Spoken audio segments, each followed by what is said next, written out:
صباح الخير، أهلا بكم إخواني الأساقفة المشاهدين أعضاء مجمع الجلد المقدس. ولا يبدأ الكلام إلا بالصلاة والسلام على نبينا جورج صلى الجلدة عليه وسلم، الذي هدانا إلى الفوطة البيضاء ليلها كنهارها، لا يزيغ عنها إلا هالك ولا يتشعبط فيها إلا ذاهب إلى المسبح العظيم. أما بعد، النهاردة معنا ضيف مميز، بس هو بيتكلم إنجليزي بس، فأنا هكمل الحلقة بالإنجليزي وإن شاء الله يبقى في ترجمة بعد كده بالعربي. Good morning. Today we have a special guest. But first, let me thank our viewers, the bishops of the Holy Gilda Council. And as always, we begin with praising our prophet, Dr. George. May the Gilda have peace upon him. He left us on the holy water rubber tap. He guided us to the white towel. And as always, those who stray from it are lost, and those who hang on to it are guided to the holy swimming pool. So I just like to welcome our special guest, Abdullah Samir. And he's a famous YouTuber and ex-Muslim activist. He used to be a Muslim, and he established two websites, Light Upon Light and Verse by Verse Quran. And then he changed his views. So I'll let him introduce himself, and then we'll take it from there. Yeah, thanks for having me, Oma. Happy to do this. We met when you called in on a live show, and I'm really happy to make this connection. You know, we need to work together and do stuff like this more often. So I'm an ex-Muslim, but I was also ex-Ismaili. I was born in a little, not really well-known sect by most Muslims called Ismaili. And Ismailis are basically the Shia. So the Shia, but even the not mainstream Shia, they believe in this man. His name is Agha Khan. His title is Agha Khan, I should say. He's kind of like a pope. So just like maybe 5 million of Ismailis in the world today. And that's what I was. And my dad was Ismaili, my mom was Sunni. So later on, when I was in high school, around the age of 18 or so, I had Sunni friends talk to me and say, hey, you should read the Quran and you should come pray with us. And then so after all of these things happened, I converted to Sunni Islam. Like I left Ismailism and I said, I want to be an Orthodox Sunni Muslim. I was kind of like born again. You know, it became really important to me in my life. And so I started reading and learning, you know, Sunni Islam from the beginning. I read the Quran in full in English, because obviously that's my language. And then I bought Sahih Bukhari. My friends took me to this bookstore. So I read all of the summarized Sahih Bukhari beginning to end. And then basically I started listening to Islamic lectures, Hamza Yusuf, Siraj Wahaj, Abu Amina Bilal Phillips, and all of these guys, and, you know, Abdul Rahim Green. And so I deep dived into Islam. And that's basically what happened. And then I was Muslim, and I continued being Muslim for pretty much most of my adult life until I think 5 years ago, in July 2015, I left Islam. I started, as time went by, I was getting more and more scientifically literate. Excuse me. And then I started to find there was problems in the Quran. So the question is, why did it take me so long? Why does it take anyone so long to realize that any religion is false? In my case, it was because I wasn't critical. I wasn't being critical of the religion. You have a way of glossing over the bad parts. You don't really think about it. So that's what happened to me. And then when I left Islam, I said, you know what? I need, as much as I did for the religion, I need to make up for that, because I misguided all those people. Anyone that benefited from my website, Light Upon Light, you know, my younger brother also converted, and many of my friends, you know, I had an impact on them. They became more religious. Some of them quit their jobs because it was involved in riba, and, you know, I did a lot, right? So I wanted to undo the damage. Yeah, I felt responsible in a way, and that's my personality. You know, I have a big mouth. I wanted to actually, I personally thought, if I tell people Islam is false, they'll just leave it. I thought it was that simple. I didn't realize that, like, how much of a hold it would have on people.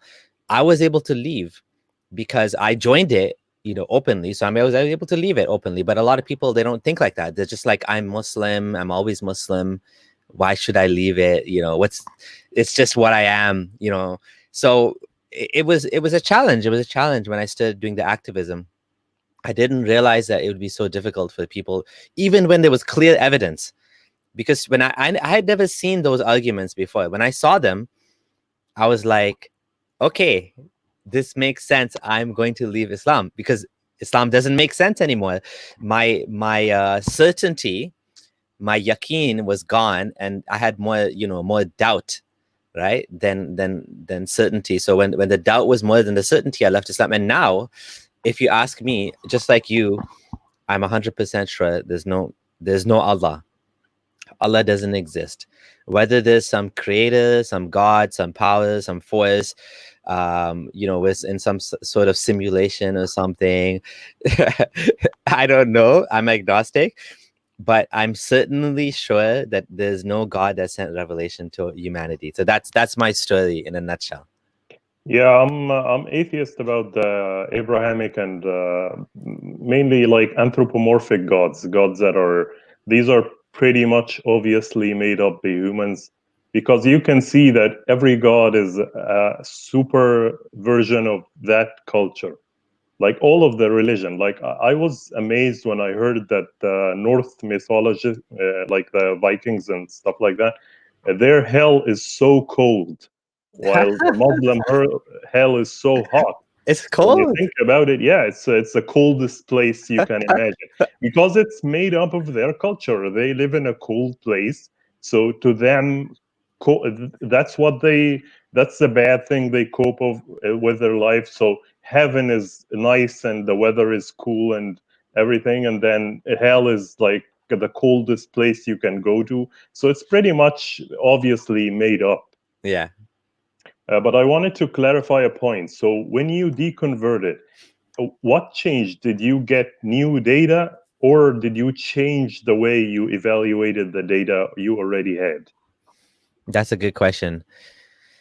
With me, so there's many different reasons why people are able to find their way out of Islam. Some people, they look at the morality and the issues regarding Muhammad's bad behavior. Some people, they look at the science in the Quran and the Hadith, and they see contradictions. Some people look at the stories and they say, well, we have evidence that these stories are made up, and we know for sure that where Muhammad got them from, like for example the infancy gospels, the Alexander romance. We have evidence for all of these things, so we know where he got the stories from, so we know they're made up. And there's other people that leave Islam, there's all sorts of reasons. For me, it all started with becoming more scientifically literate. So I was never into science.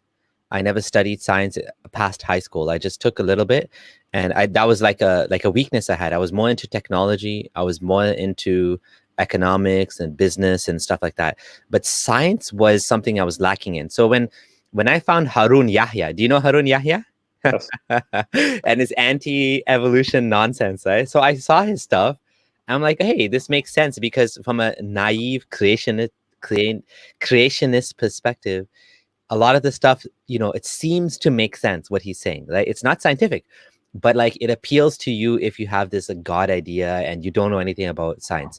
So I'm like, yeah, evolution's nonsense. And then, but as I was growing as an individual, and there was a guy who actually wrote a blog post about me, and he was saying, he said, this is what he said, and this is what my other non-Muslim friends said as well. He said, I'm not surprised. He mentioned what university I went to, and I studied computer science. And he's like, I'm not surprised. He's not surprised. And this guy's Muslim. He said, he's not surprised someone like me left Islam, because he was saying one is because I was Salafi. So he's not Salafi. So he thinks his version of Islam is better. He's Sufi, Orthodox, whatever. So that was one funny thing. The second thing he said is he knew that I was going to have issues because I was learning. I was constantly learning and growing. And that's what my friend said too. My Jewish friend, he's like, I was surprised you had this big beard. And also you on Facebook, you would be posting about, different things about the universe, and, and so eventually it caught up with me. The scientific knowledge caught up to the point where now it was causing problems for me with the way the Quran, represented reality versus the way the world and the universe is actually is, because science is just a model that shows us a best understanding of how the universe works. So, for example, very simple stuff. When Allah says He holds up the sky without any pillars that you can see, there's no, like, that doesn't make any sense. When the Quran says that, He puts the sun and the moon in an orbit, right? Now, if you look at the 7th century, they would have thought sun and moon are going in an orbit. It even says the sun can't catch the moon. Yeah. Right? I mean, what does that even mean?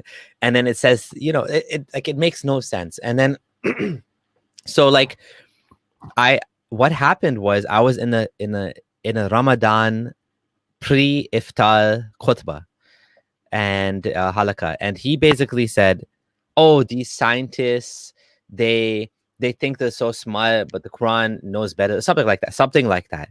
And I was like, "What? Like, what is he talking about?" And I didn't tell the whole story because I don't know if you wanted to go into that, but like a year before that, it all started with something else. One of the guys that was on Facebook was telling me that as a Muslim, he was on my friend's wall. He said, "You don't realize it. Islam is false," because I almost became Muslim. And the reason I didn't become Muslim is because I found out that the stories in the Quran are just Jewish myths. So I was like, okay, that's weird. Like, I know the stories in the Quran are like from the Jewish like tradition, but they're not myths. The real stories. These really happened. I'm like, I'm gonna show him, right? And he started talking. I private messaged this guy, and he was like, nice guy, talking to him, and he said, no. These stories, they don't come from the Torah. They come from the Talmud. He said, look into it. So I looked into it and I started to get worried because he was right. The Talmud is not a revelation. It's like Bukhari or something. It's like stories of the rabbis. Yeah, they call it rabbinic tradition. It's just oral tradition storytelling. Yeah. And then now I started to get worried because now I was like, in the Quran, the same stories that these guys were just telling, like, this is not from a previous revelation. If it is, it's just like, it's very watered down and distilled. Right now, this is what started the journey. Now, this isn't. And actually, the rabbinic, sorry for interrupting you. Yeah. The rabbinic stuff, you can do mental gymnastic and say, well, some of it is true, but the others are. But the one that really hit home for me is the story in the Fellowship of the Cave, because that's in the Quran itself. Surah Kahf? Surah Kahf, yeah. This is well known to be a story by Suruji. He said he made it up. It was a story that was a moral story that he authored for kids, just to like give them morals and stuff. And the Quran talks about it as if it's true. So obviously he heard part of the story and thought, well, that's true. And then when it comes up, and it's obvious, we have manuscripts that predate Islam that says, well, this is a story. It's like we know it's made up. So obviously the person who took it didn't have the truth. So something is wrong here. You know what? That's what started it for me as well. And I even know a guy who studied with Noman Ali Khan. Like, he was like becoming a scholar or something. And he admitted to me that he left Islam because of the stories. And then he came back to Islam, but he decided to take them as a, like, I don't know, as an allegory or something. It's very weird because the Quran claims the stories are true. So I don't know how you can really believe they're just stories and also believe the Quran is true, because where does the stories end then? Adam and Eve a story?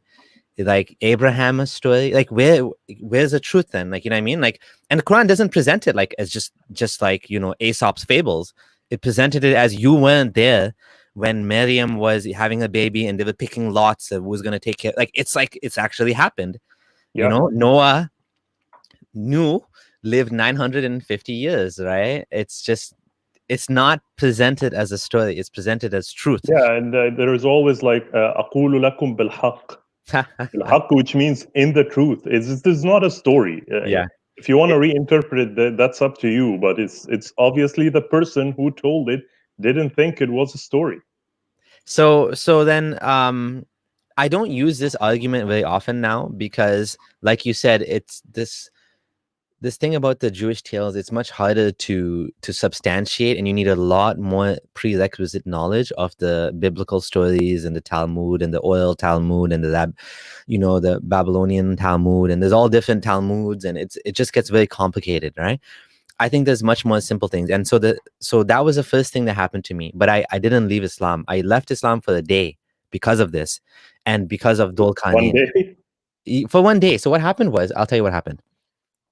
I left Islam, and this was in 2014. And then I talked to my wife. My wife was Muslim, and she said, talk to your friends. And, and I emailed a bunch of friends who were very religious, and they convinced me. They said, you know what, you're thinking too much, stop thinking so much, and just like let it go. Just because you don't understand how this is possible, like for example, Dul Khanin and Yajuj and Majuj. How is it possible Yajuj and Majuj? It's weird. Like it doesn't make sense, right? So he convinced me not to leave Islam. And my wife said, you're Muslim and whatever. So I said, okay, fine, forget it. Just forget it. So I literally forgot it. I said, I'm not leaving Islam. And I became Muslim again. And I just practiced the rest of the year. I fasted, I prayed, I did everything. And then the next year, now this is when I finally left Islam, was in 2015 at that halakha, when the guy triggered me when he said the scientists are so dumb. And that's when I felt like so much cognitive dissonance that like it just bothered me what he said. And I said, I have to look into this again because it sounded so stupid what he was saying about the Quran. And he made the Quran sound so dumb. And so I had to find out. And that's when I finally left Islam for good. I finally left Islam, and I came out publicly within weeks. So it took me like just a couple of weeks. I was posting a bunch of stuff on Facebook, and my Muslim friends were like, what the hell is going on here? Why are you posting all this stuff? Is this like a joke? Are you doing a stunt? What do you call it? Like a those things they do where you pretend to do something. You say, I'm just kidding. It was a social experiment. Like, are you doing a social experiment? And then one of my friends who was atheist, who almost became atheist, he messaged me and he said, come over to my house, let's talk. Right? By this time, I'd already talked to a bunch of sheikhs. They're totally useless. They had nothing to say. They didn't even know what I was talking about. When I said, embryology in the Quran is copied from Galen, they didn't even know what the hell I was talking about. They had no clue. They were so clueless. I mean, these imams, they don't know anything about like these issues, right? Which is why I was like, I'm not going to be able to go back to Islam. But when this guy told me that he looked into a lot of these things, he was my friend. And so I deleted everything on Facebook. I deleted all my posts. And I said, let me meet this guy just in case. Maybe he'll bring me back to Islam. I met him. And at the end of the day, all he had was basically Pascal's Veja. Some of these things don't make sense. And I don't know how to explain it. But I'm going to take a bet that it's true and Islam is true, and I don't want to be on the wrong side of God. So then I said, okay, is it okay with you? And I was at his house for like 4 hours or 3 hours or something, long time. We were talking about a lot of things. And this was very early on. So I didn't have as much knowledge now about the holes in Islam that I did back then. I just had a couple of things, eh? Excuse me. So then at the end of it, asked him, what if I find some more stuff? Can I talk to you about it? He's like, no. He's like, I don't want to think about this anymore. Like, I'm just Muslim now, and that's it. I said, okay, well, thank you for your time. And then I went home, and then again, I started posting on Facebook, and everyone was like, like, I guess, so it didn't work. And so since then until now, I've been doing the same thing. I haven't stopped because I do believe that there's no way this religion is true, and it's important to make that clear and to help people. There's going to be some people that will never be helped, and there'll be some people that actually appreciate what we do. So that's what happened. Yeah, and also I got that argument as well from the people and the sheikhs I talked to, especially in Azhar when I went to the Azhar, because everybody kept saying, "Well, you don't talk to actual experts of They call it shubuhat in Yeah, sort of, doubts. and they call it a raddu ala shubuhat, which is sort of the Islamic version of Christian apologetics. People who are experts of all of this has been resolved before. Yeah, I know there is replies to it. They're just not convincing. It's Yeah. not that there is no replies. There is replies. Yeah. But the thing is, when they tell you don't think about it, find me one other area of life where you apply this. Yeah. Like if I come up and tell you, well, capitalism doesn't work because of one, two, three, four. You don't tell me, well, just trust that capitalism is it's a magical thing that works. No one does this. But This what is not about how we work. what Why about with is the this doctor? special place for religion? Yeah. Because you haven't thought about it. It just doesn't work that way. What about with the doctor? When you go to the doctor, you have to trust them. No, you don't actually have to trust them. You ask them. Yeah. I got that reply from Yeah. someone. He said, if you go to the doctor and you question him too much, he'll tell you to get out. I told him, well, first of all, maybe in Egypt, I understand.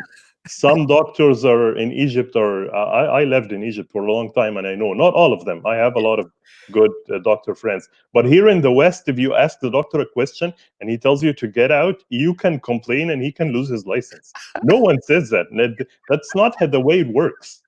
You can You know, ask questions. I'm laughing because I was in Egypt for 6 months. You know, just to let you know, I went to Egypt for 6 months. I lived there. I lived in Alexandria, and just as That's an where I aside, am from. oh, nice. Yeah, I was in Miami. Yeah. Just as an aside, the doctors there, they over prescribe medicine like crazy. Yes. I went for like a sore throat, and I came back with like 3 prescriptions. I was like, And they give antibiotics like and, they're and I asked, candy. Here's yeah, an antibiotic. and the guy told me, you have a viral infection. He told me this. He said, you have a viral infection. And then my friend who actually knew the doctor, because it was his uncle, he took me to his uncle's house, uncle's office, and I said, can I ask him a question? He's like, yeah, ask him. I said, why are you giving me antibiotics if it's a viral infection? He's like, just in case you have a bacterial infection. I was like, what? And I don't know if you know that it's even worse than that. In Egypt, you can go into a pharmacy without a prescription and buy basically anything that's not narcotics. I Like did take that too. narcotics. You can buy anything like it's a supermarket. Hey, I'd like that antibiotic and that, and you can buy it, and the pharmacist is okay with that. Like, go ahead. Yeah, Very good. I actually did that too. Yeah, I I bought, know Egyptian friends yeah. that when they go back to Egypt for vacation, they come back with antibiotics because the doctors wouldn't prescribe it here. And I talk to them and I tell them there is a reason he does that. We don't want viruses to evolve and become more powerful. You don't need it. Yeah. That's a good point. Yeah. Well, anyways, yeah, that was a funny aside. So Yeah, so I wanted to jump off to another point. Like, why do you do what you do? Like, they always tell us, like at the end of the day, when they fail to convince you, they tell you, "Well, you're now an atheist, or you're not a Muslim anymore. Why do you preach?" Like in Islam, it tells you to preach, but what in atheism tells you to preach? Does the God of atheism instruct you to preach? So why do you do what you do? I get that a lot. yeah, I get that a lot too. So people always say, move on with your life. You know, why are you so, why are you doing this? It get like, Islam is still giving you purpose in life, brother. You need to, yeah, that was funny. Dr. Pascal, Dr. Pascal's wager. You need to move on with your life. And then I always ask them, I said, what do you care what I do with my life? Why do you care? Of course they care because they don't want us talking about Islam. But from my perspective, I'm doing what I want to do. I'm enjoying this. Like, I'm having fun, having a good conversation with you. I love talking about this topic. When I was Muslim, I enjoyed talking about religion as well. Now that I'm atheist, I still enjoy it. Everyone has different interests in life. That's one thing. So if I don't like what I do, I wouldn't do it, which is why I think I'm doing well, because I love doing this. I love talking about this, and that comes across. That's what bothers them. They don't want people who are, coming with you, being nice, breaking the preconceptions of like angry atheists, that just want to bash religion. We're breaking that misconception in people, and we're coming across with being friendly, with being nice. And also it helps people. It really, really helps people. Like I have a big list of, I stopped keeping track now because it's too much work, but I have a list of like 50 people that emailed me or messaged me, and they were willing to let me put it on my blog, that said, thank you, you helped me, you changed my life, you saved my life, you've opened my eyes.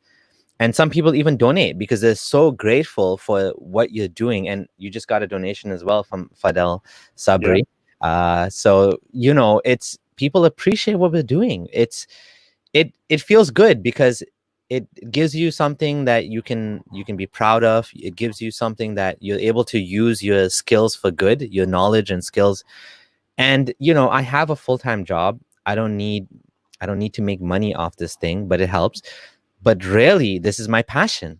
If we don't stand up and we don't speak back, the Dawah machine is going to run us all over. Yes. Dawah machine is so well funded, and it's so like ubiquitous that it's like everywhere, right? Like Yaqeen, in America, you have UK, you have Yaqeen, and actually it's all over. But anyways, Yaqeen Institute, for example, there was this guy, this other Muslim preacher, online Dawah guy, that exposed or who made this big post about Yaqeen Institute. They get $2 to $3 million in donations per year. Tax free. That's like a lot of money to promote Islam. And these guys, these are not your typical sheikhs working in the masjid. These guys are writing books on atheism. They're writing books on like, why feminism is bad and liberalism. And like, they're actually doing like intellectual work to bring Islam back, right? Yes. I don't know, like Yaqeen has the bias, but there's other people that want to bring the Khilafah back. Yeah, not only bring Islam back, they want to bring a certain version of Islam back. Even if you're a liberal Muslim, they want to convince you, well, this is not true Islam. Come over here to true Islam. They want the political Islam to come back, right? A lot of them. So, and not all of them have the same goal of bringing back political Islam, but political Islam is one of the worst things for our world. There's no freedom of religion. As we see right now in Pakistan, there's a huge outcry because they wanted to build a temple or something, Hindu temple, and Muslims are freaking out and acting all so stupid about it. And even Zakir Naik came on video. He has a YouTube channel now where he comes online and he's like, you cannot make a Hindu temple. Nobody can, give money to support Hindu temples. This is haram. And so you have all of these Muslims are freaking out and made it a big political issue in Pakistan. They don't want any Hindu temple being built, and it's so ridiculous. Like I know UAE went the opposite direction, and they were supporting some interfaith, cultural Christian Muslim center, which is great. That's what we want to see. That's what we want. We don't want what's happening in Pakistan right now, and it's all coming from Islam. Like it's Islamic values. Now, obviously, Salafism or Wahhabism is the worst version in this case, because Sufis are most tolerant about other religions, whereas Wahhabis, it's very, very antagonistic. It's kufr, and it's haram and whatever, right? So they're the ones who were really pushing back. So do we want to live in a world like that where homosexuals and people that they're not hurting anybody, they're just living their lives, they just want to be loved like anybody else wants to be loved, and they're attacked, they're shamed, they're bullied, they're even killed. It's like, it's just not right, and so this is why we need to do this. This is why we need to support each other in doing activism, because humanism is what we need. What we really all need for the world today, if we want to survive, as a human race, as a human society, as a planet, we need humanism. We don't need any more religious tribalism. We don't need super nationalism. What we need is humanism. We need people to care about everybody on the planet. And it's okay to be nationalistic and to love your people, but not to hate other people. Like, you shouldn't hate someone because of the color of the skin and whatever, right? So we really need humanism. You know, sometimes they'll say Islam eliminated racism. They use this Bilal thing all the time. Oh, Bilal was black, and you know, Muhammad elevated him, this and that. It's true, I I think. don't buy that, because even the hadith that was talking like you must follow the Khalifa even if he's a black raisin-headed. That's pretty racist, dude. You're saying, well, you have to follow the Khalifa even if he's like the second level black person. That's not how unracist people talk. That's how racist people talk. That is true. That is true. That hadith, I have read that hadith, but I think if you look at the overall values of Islam, it does try, like the actions of, you know, what Muhammad did over there, I think are stronger than the words that he used in that hadith. And I know there are other hadith as well which are very negative and you know, so yeah, so basically I do think that I don't think you can say that a religion is not racist if oh it yeah, has slavery on it. what I was gonna say was, yeah, Islam, I think, in my opinion, does try to, you know, tackle racism in some sense, but what it does is it replaces it with something much worse, which is faith-based racism, Yep. faith-based tribalism, not racism, but faith-based tribalism. It's a different form of bigotry. Like, instead of belonging to one race or one country, you belong to one religion. And it's you know, it's us versus them. It's like, don't make friends with the kuffar. You know, the Allah has elevated the believers over the disbelievers. You know, that you can even, you like, you know, there's a story in the Sirah that I think it was after the Battle of Badr. Abu Bakr said, you know, bring me, you know, bring Ali his brother, bring me my relative Aqil, and we will all behead our own relatives that are disbelievers that fought us, right? So like, this is what Islam does. It eliminates, you know, one sort of, you know, negative group mentality thing, which is racism, I think, I believe, but it gives you some other one which is just as bad, if not worse, right? So that's, I think that is a problem with you know, with any sort of religious morality, is, as my friend Abdullah Gondal was saying, it makes the goal of the morality not to reduce suffering, but to please some god, right? Some god in the sky. That becomes the whole purpose of it. It's not to elevate humans. It's not to reduce the suffering of, you know, conscious creatures, animals, and everything. No, it's to please God. And at the end of the day, if God, you know, requires sacrifice, if God requires killing, then that's what we do. Yeah, I was talking to a bunch of Muslims, I think 3 or 4 days ago, and they were talking to me. Well, what's your moral basis? And I said, well, utilitarianism, basically, which is like the basis of humanism. And they said, well, why is utilitarianism objectively right? And I said, it's not objectively right. I'm a human, and I think what is Yeah. good for humans. If you're not convinced, I can't convince you that this is objectively right. And they said, well, that's why religion is good. And I said, that's not how it works. I chose utilitarianism because I was convinced that it gives good results. You chose Islam because you think it gives good results. You did not choose it objectively, because Yeah. it's the same thing. They don't even choose Islam because it gives good results. They're choosing Islam because it's from God, and they have to believe that because it's from God, it has to be good. Yeah. Not whether or not it gives any results whatsoever. Because if there's no results coming from Islam, they'll just say, yeah, but It's not applied it's because they're not, they'll say, oh, you're not true Muslims. Oh, look what's happening they'll say in Palestine is because they don't pray Fajr, and Allah is humiliating us because we have left the religion. We need to pray more Fajr. We need to go to the mosque more. We need to read more Quran, like as if that's going to solve the problem. So it's we have unfalsifiable, right? stickers by the Muslim Brotherhoods. They put stickers, and the Salafis in Egypt, stickers on the walls and in buses that says, well, poverty will go away when women wear the hijab or veil. What the hell does poverty have to do with just mentally guide me through the process? You went from hijab to no poverty. What's the link here? It's pretty weird. Yeah. I think also, like, for me, there is an extra reason we talk, which is our desire to make the countries we came from better. I think you might have that as well. Like, we see that the countries we're in, I'd like to fight fundamentalist Islam in the West as well, because I think it's eroding the good values of the West. But we're more focused on the conditions of the ex-Muslims in the Arab world and the Muslim world. They need help.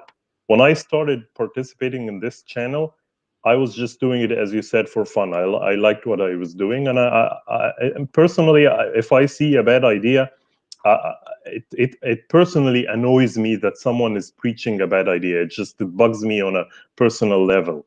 But I was not very hopeful that we are doing any change.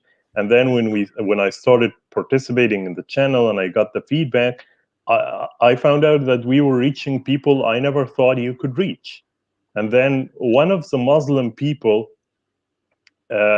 made a video to reply to us, and he made me understand why they don't like what we do.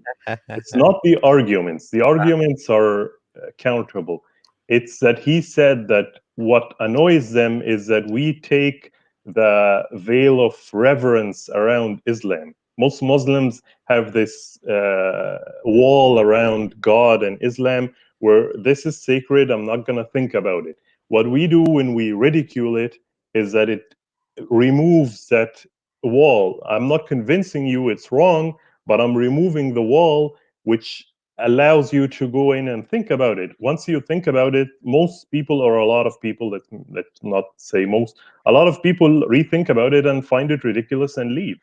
So I think that's a good thing. And I wanted to ask you about this, like, Yeah. ridiculing Islam. Are you against, like, this is people's feelings? They always come up with this, like, why do you hurt our feelings? We love the Prophet like we love our fathers. You can't make fun of him, and you're hurting me. And what's your reply to that, or what's your opinion about that? So I've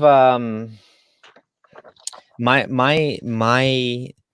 dawa, my anti-dawa, whatever you want to call it, the way I've done this, I've always for a long time I avoided that ridicule, and then at a certain point I realized that there's no reason to not do it, because whether you do it or you don't do it, people will still attack you.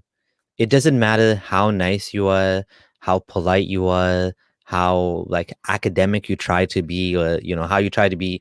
It doesn't matter. It doesn't matter what you say. Even if you anything you say, even if you say I Bukhari is not true, like because of so and so reason, you'll still get attacked. It doesn't matter how nice you are. So, and honestly, like you said, this whole thing about ridicule, satire, it has a way of making something holy seem so human. It takes away the veil, the aura, whatever you want to call it, the fact that people think it's something special and they start seeing it as something very normal. So I do think I support satire. I support mocking. And if someone wants to mock me, I mean, people mock me all the time. People they make memes about me. They make memes. Now, I don't think we should be attacking individuals. I think we should be attacking ideas. So if you want to make fun of atheism, go ahead. They do that all the time, and why would I be offended? Like, it's all part of the conversation. I don't believe that you should attack individuals. Again, I'm going to repeat that. They are attacking individuals, and the Quran itself attacks individuals. The Quran attacks groups of people, not just individuals. Attacks groups of people. It doesn't just say, disbelief is bad. It says disbelievers are bad. Disbelievers are deaf, dumb, and blind. They will not do this. They are najas. Don't let them go near Masjid al-Haram. Like, even if you gave them so much, it actually implies that a certain group of people are liars. One of the religious groups, and if you trust them with money, they won't give back to you. There's all of these nasty, bigoted ideas in the Quran. I have never, like, I actually have, since I started doing this until now, I have made it an effort not to I've made an effort to make sure that Muslims are not thrown under the bus. So what I mean by that is, because we're attacking Islam, people like me, what tends to happen is, people will sometimes see that, and they'll say, well, then Muslims are bad, right? And so they'll use what you say to attack Muslims, and to for example, say we shouldn't have any Muslims coming to the country. Muslims. I've heard some crazy things as well, like so basically bigotry, right? We don't want any sort of bigotry, and I wrote an article where I actually, because one guy said to me, this is what he said. This guy is a Muslim. He said, maybe you're right, Abdul Samir, I need to lighten up. Because I told him lighten up. I made a joke on my Facebook, and he got all angry about it. Okay. So I told him, just lighten up. It's not a big deal. Right. And he said, let's not pretend that Facebook is utterly inconsequential, not least considering you have built something of a career by precisely utilizing Facebook as far as promoting, I'm sorry to say, anti-Muslim hatred and fueling anti-Muslim sentiments. So he didn't use that annoying word, which is Islamophobia. Islamophobia. Yeah, he didn't say that. He said very clearly anti-Muslim hatred, not just bigotry. He said hatred. So I decided after this, because I found this very unfair. I have always said that we should respect people as people. If someone wants to follow any religion, whether Islam, Christianity, anything, the most welcome, marhaban, be a Muslim. I have no problem with that. What I have a problem is when you want your religious values to be pushed onto me, when you want to take away my freedoms, and basically that is my problem. So I actually made a list of posts I made. Oh, you're sharing my screen, great. Yeah. Since the beginning I started doing this, I have made sure that I did not go into bigotry, because that is not what my goal is. My goal is not to attack Muslims. My goal is to attack Islam, because Islam is a bad idea, and we cannot have progress in the world if we let bad ideas fester, and if we don't push back. But at the same time, I do think that ex-Muslims have a responsibility. We have a responsibility to make sure that we don't fall into bigotry, because people are going to jump on us now. There's many groups that like to jump onto what we're doing. One of them is the far right Hindutva, the Hindu nationalists, basically. And the Muslims in India are having a hard time right now. There's also the far right, white supremacists. White supremacists love this stuff, and they jump on it, right? Because what they'll do is they want to use us to prove that Muslims are bad. But Muslims are like any other group of people. There's good and bad. They're not all bad people. And antagonizing people defeats the purpose of what we're doing. Like it makes them go closer to what they believe in, because they feel trapped and attacked. I mean, I see that with my Christian friends in Egypt, because they're a minority. The more, like back in the 50s and the 60s, Egypt was more of a secular country. I mean, I wouldn't call it a secular country, but it was more modern than now. It wasn't there. Most women were not veiled, and they had a lot of progressive idea. So the Christians were integrated into the society, and they felt safe. Once the Muslim Brotherhood and the influence of Saudi Arabia and the Salafis started turning the tides around the 70s and the 80s, I noticed that a lot of Christians became more involved with the church, because they felt like it's the last resort. This is what's protecting us.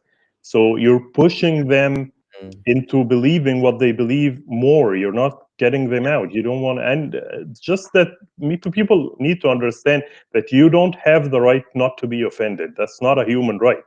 A human right is not to be attacked as a person, but your ideas are open game. Otherwise, we will foster bad ideas. I had a question from Dr. George Paul for you.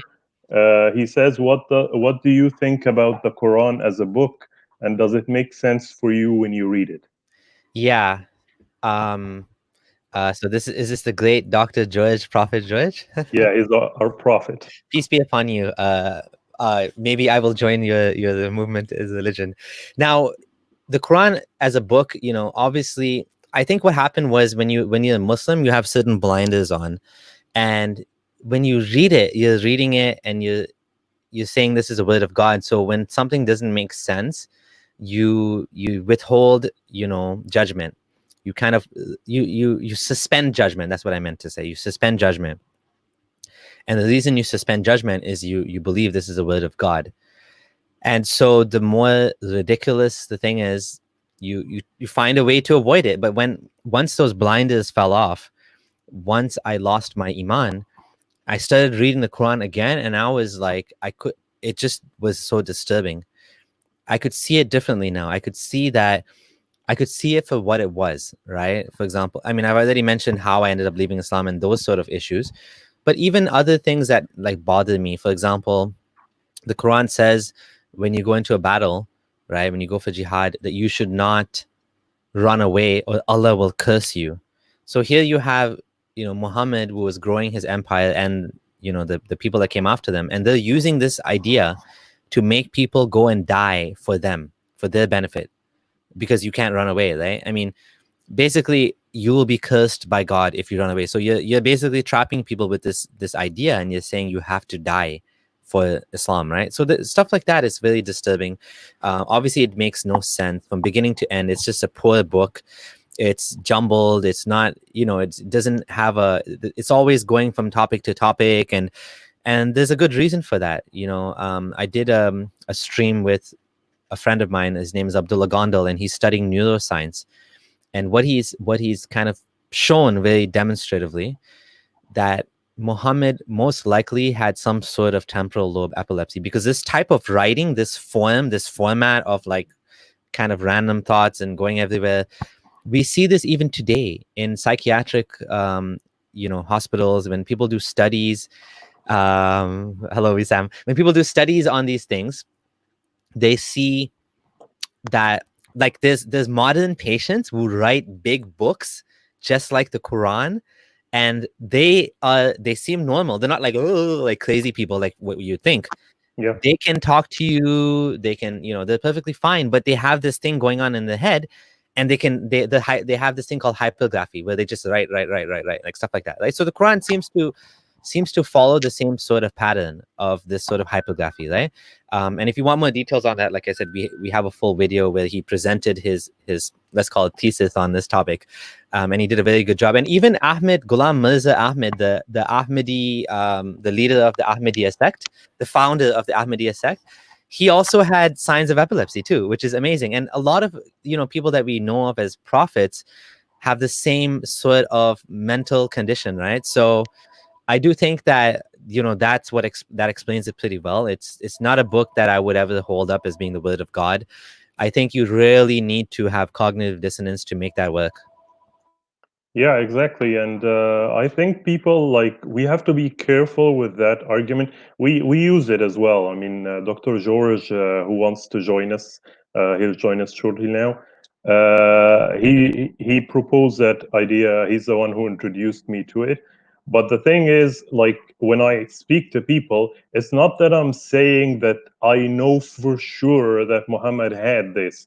It's that I'm offering alternative interpretation. Like, Yeah. you come up with a challenge and tell me, well, how would Muhammad do that? And I'm offering alternative explanation. Once there is more than one explanation, you have to prove to me that it's Allah. And we don't, like, Muslims don't do that with other people. Like the famous mathematician Ramanujan, he was at the beginning of the 20th century. He was in India, and one of the administrators of India, a British one, discovered that he taught himself mathematics just by reading books. He had no formal education, and he was a genius. Like, he discovered, he traveled to Cambridge in the UK and worked with prominent mathematicians, and he was a genius of the first class. Like, he was in a class by himself. And then once they asked them, well, why do you think you're special? And he said, well, my personal Hindu goddess speaks the solution to the equations into my ear. I hear her. And then I ask my Muslim friends, well, obviously, you can't deny this is a guy who lived less than 100 years ago. We have documentation of him. We know he had this ability. Now, do you accept his explanation? Obviously you don't. So it's, even if we accept that the Quran is special, that doesn't mean that we have to accept Muhammad's explanation of it. It's not, you can't make that jump without convincing me that it is from God. And Yeah. saying like, well, if it isn't from God, what else can you explain? I don't owe you an explanation. You have to convince me that it's God. Even Yeah. if I don't have an alternative, that doesn't mean that you win by default. I just want to say one thing. Yeah, so what you said is correct. We're not saying definitely for sure that Muhammad had some sort of mental condition. We're saying that the evidence leads to this conclusion, and we'll never know for sure what was going on in his head. Was Muhammad really, this is my perspective, this is my opinion. It doesn't matter at the end of the day why he did it. What matters is it true or false, right? Like you said, it's a good point. We have to be careful in saying that because, there's arguments for and against it. There was a question that popped on the screen. Do you want me to answer it? Sure, yeah. Okay. It said, I was from the Ismaili community of Syria and now I'm atheist. What does Agha Khan mean to you? Agha Khan, the leader of the Ismaili movement, I don't have good things to say about any sort of religious movement because, Ismailis give 1/8, 1/8, 12.5% of the wealth, gross income to Agha Khan every year. Do you know that? It's a tithe. It's called dasond. They pray to him. They ask him for help with, having babies or anything, for guidance in their life. And I just think it's a big scam. I do think that Agha Khan or the Ismaili community does a lot of good things. I was born in Agha Khan Hospital in Kenya. So there's a lot of like charitable work and, infrastructure work. In Egypt, you must know this, Omar, that beautiful park they built, the Ismaili park in Cairo, I think. Beautiful, beautiful park. It was so nice. And it used to be like a garbage dump, apparently. So Agha Khan came and he converted it into his beautiful garden. I forgot what it's called now. So they do a lot of good things, but overall it's a scam. It's a fault. I mean, it's a fake religion. The guy is not talking to God. He's not it's just not true. So I actually thought about it when I left Islam. I said, maybe I should be an agnostic Ismaili. I should just go to the church, or they call it Jamaat Khana, and, have a community. When my dad died a few years ago, they did an amazing job. They took care of everything for the funeral, the burial. Like my dad got married to another woman, a Ismaili woman. And so, she was, it was very easy for her because they took care of everything. So I'm like, well, there's some benefits in the community and being in part of that community, right? But I can't do it. I just can't. I can't pretend to be, part of a religion that's based on lies. Yeah, And it's not true. I don't believe untrue. Like its usefulness is not proof that it's true, and it is harmful sometimes. I'd just like to welcome Dr. George. Welcome to the stream. Peace of Al-Jilda be with you guys all. Abdullah, nice to have you. Thank you. And our father, Bishop Omar. Peace of Al-Jilda be with you guys. Yeah, Omar is one of the close. I don't know how to say that. Like the people in the religion that like just below the prophet that can make the Oh yeah. He's one of the high priests or bishops. Oh yeah. Yeah. He's part of the council, the holy council of the council. Yes. Yeah. That's He's the in round table. Awliya of Allah, the Awliya of George. But we have a round table, because a round table is evil in Christianity. So we have a round table. It's supposed to be evil in Christianity to have a round table. So we have a round table in our council. Oh yeah. So I want you to elaborate on my question because let me tell you why I'm asking that question. First Quran is a book in Arabic. Mm-hmm. So it came to me. People think because I live in the U.S., I can just talk to Muslims about religion all the time, and I have Muslim friends and whatnot. But like when you're working with Muslims, it's a taboo. You cannot speak about religion at all. So I can't ask people freely what they think about the Quran or how to read the Quran. So that's why it's a great opportunity to have you with us. So I can ask you those questions that I cannot ask anyone else. Quran is a book in Arabic, and I found out because lately we started making a series of episodes reading the Quran, and then we read it in Arabic, and then we read the English translation. And sometimes it's totally different from what Arabic means. And the people that translate it, they translate it based on. So when the Quran itself, people explain it. So they go to the explanations in Arabic, try to find the meaning for the words, because sometimes words in Arabic people don't even know the meaning in Arabic, let alone trying to translate it to English. Yeah. So what they do is they go to they call it tafsir, or like explanation, and then they try to find how the people in like 4th century or of Al-Hijra explain that word, and then they take that explanation and put it as a word in English. So that's the first thing for a non-Arabic speaking Muslim. They can't read the Quran in the original text. They can't read it in Arabic. So they have to read the translation, which is taken from the explanation. That's the first thing. Second thing, when I read the Quran in Arabic, that's the original text. To me, as a book, it has like, you can read a chapter. The chapter is talking about a topic. You can follow through it, finish the chapter, go to the next chapter. Quran is not like that. Quran is just like verses that have no belongings. Like you can read the whole surah, and there are 5, 6, 20 topics in that surah that it's only like 50 verses. Yeah. So it's not like flowing ideas. It's just like different ideas of different times of different things all together in that surah. Yeah.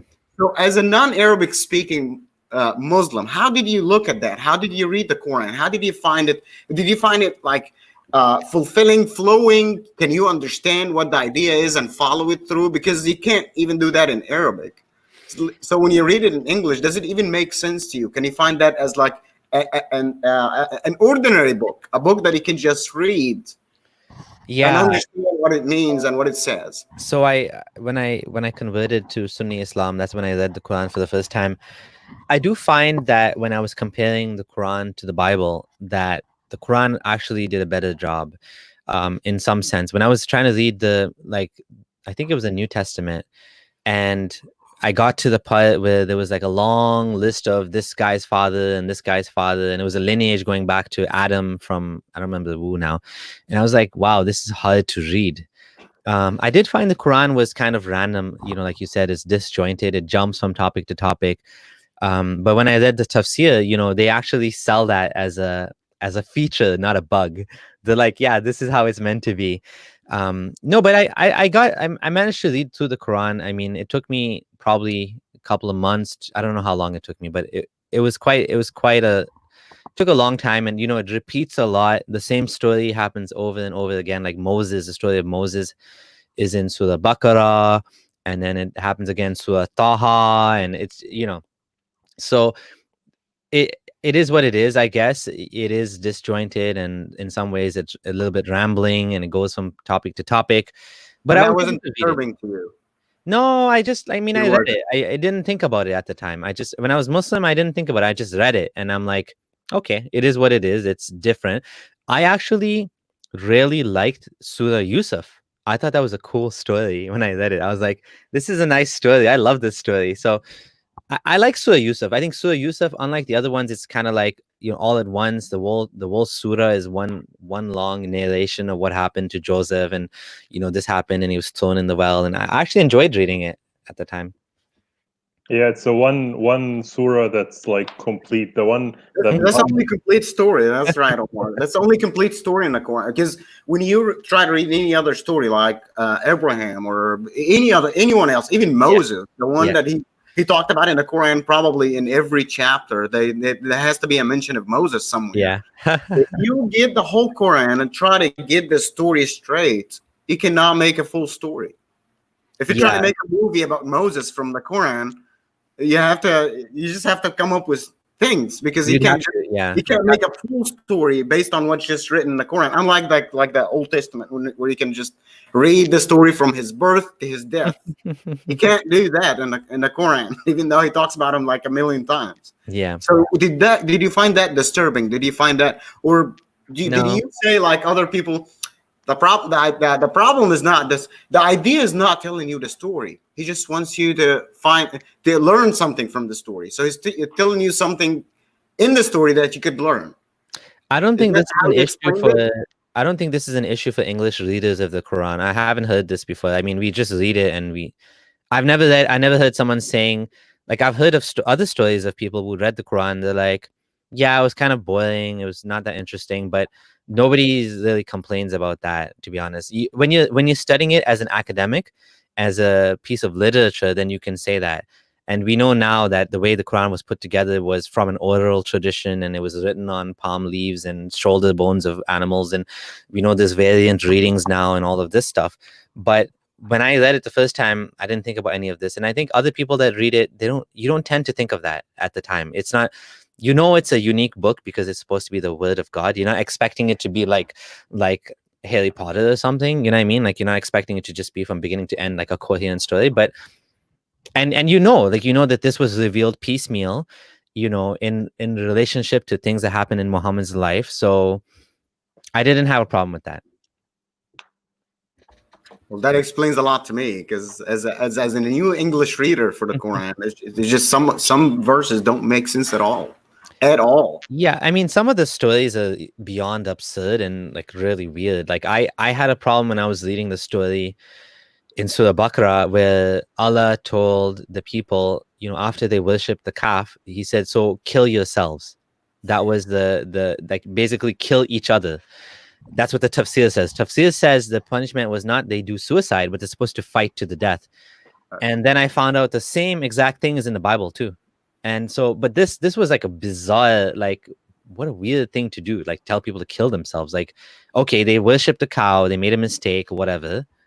Kill yourself? Like what? Like fight to the death? Like this is like some sort of even like, if you want to kill them, just press a button and make them all die. You're God. You don't need to it's ask like a people. game show. I don't know what do you like? What kind of weirdo God tells people to fight to the death? Okay, Yeah. fight. Like, okay, I want to see you guys fight like some kind of perverted sociopath. I don't know. Like, yeah, technically you're right that God could do whatever he wanted, but I guess the response they would give is that this is what God wants you to do it, and you will be the one that does it by his hands or whatever. Like they'll say something like that. Like God could do it, but he wants you to do it. You know what I mean? I also think that the English translations are westernized. It's not just that they're like they don't know how to translate it, they clean it up because some stuff are just not palatable to modern Western people. Like if you translate it directly, it's just that it sounds ridiculous or it sounds offensive, so they reinterpret it in a more modern way so they can like make it more acceptable to Western people. And I think I made a call into your show, and I was talking about when he was talking about Mary. And actually, I found out this from our prophet, Dr. George. He's the one who brought it to my attention. Is that when he was talking about Mary and how she conceived of Jesus, he says breathed in the English translation. He says we breathed into her, but in the Arabic it says breathed into it, and in the previous verse it says she guarded her vagina. So obviously he's talking about breathing into her vagina. Yeah. That, of course, to a Western thinker, that just sounds like very offensive and very dumb. So they had to clean it up, and I don't know how they live with that. Like, if you ask them, like, well, this is different, so why are you changing it? That should be haram. It should be for a Muslim. It shouldn't be. You should be proud of what it is, and you should just accept it. Yeah. So maybe that takes us. Have you considered other religions like Christianity? I mean, Christianity is good. Like, why are you bashing Christianity? It's a good religion. It makes everybody happy. Why are you trying to make everybody sad and leave them leave Jesus, which makes their lives better. So I'm atheist. I'm an agnostic atheist. What that means is I I if you ask me from 1 to 10, how confident am I that there's no God, then I would say on the Dawkins scale. So there's something known as the Dawkins scale. I would put myself at like probably an 8. When it comes to Abrahamic gods, I would say 10 out of 10. I know for sure there's no God. But if you just say general creator God, so if you're asking a question of whether there's some sort of power or force that created the universe that has some sort of it's an entity, not just a thing, then I would say maybe. But when it comes to Christianity, when it comes to Judaism, when it comes to any of these religions, I do believe that they are actually bad for humanity overall. I wrote an article called "Is Christianity a Threat to Human Progress?" because I did feel that in some ways, obviously in Muslim countries, the worst thing in the world is Islam, and it's hampering progress. But I do think there's examples, and if you talk to ex-Christians, you will see they'll highlight some of these things. Like for example, I'll give you some examples. Obviously, in the Bible itself, there's bad things, but there's examples in today's world where Christianity has actually hampered human progress. For example, stem cell research. Money that could have gone into helping people in a very real way to grow back limbs, replacement hearts, replacement skin. Who knows? Like we don't even know how far this can go. Instead of having people that, like, you can make dua all you want for someone's hand to come back, it'll never come back. But scientists and engineers are making hands for people. They're making glasses for people to see again. Like, you can pray all you want, your eyesight's going to be bad, it's bad. But with technology, we're able to fix eyesight to the point where we're going to be able to one day, we're not going to need glasses. I mean, even now we have laser eye surgery, but we're going to get to the point where even someone that's born blind, yet we have religious values holding us back from that, right? We have in public schools in the US, in some places, especially in the South, they don't want to teach evolution. Evolution is the basis of is a basis for understanding of all of human biology. If you don't believe evolution, you are basically shooting yourself in the leg. Like, you have started off on the wrong track. Like, and this is still a problem in the US to this day, right? The US is a very religious country overall. That's a problem, right? There's a whole, purity culture where, the example I came up with was, and Sam Harris mentions this in his book, that the US government, instead of they withheld millions of dollars of funding that was going to be given in charity to give out condoms and people to practice safe sex. But because of the religious right, instead they decided to do a program of abstinence.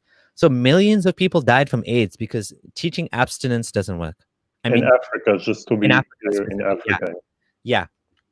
Another thing that's a big problem is how divorce is considered sinful in Christianity. Again, that's a bad thing, right? You cannot get divorced in Christianity. I think this is actually a bad thing, right? So the evidence that I have, put together, and if you talk to anyone that used to be Christian, they will say the same thing, that Christianity is not a good thing overall. Yes, it does have some good things for humanity. Like, it gives you like a group to belong to.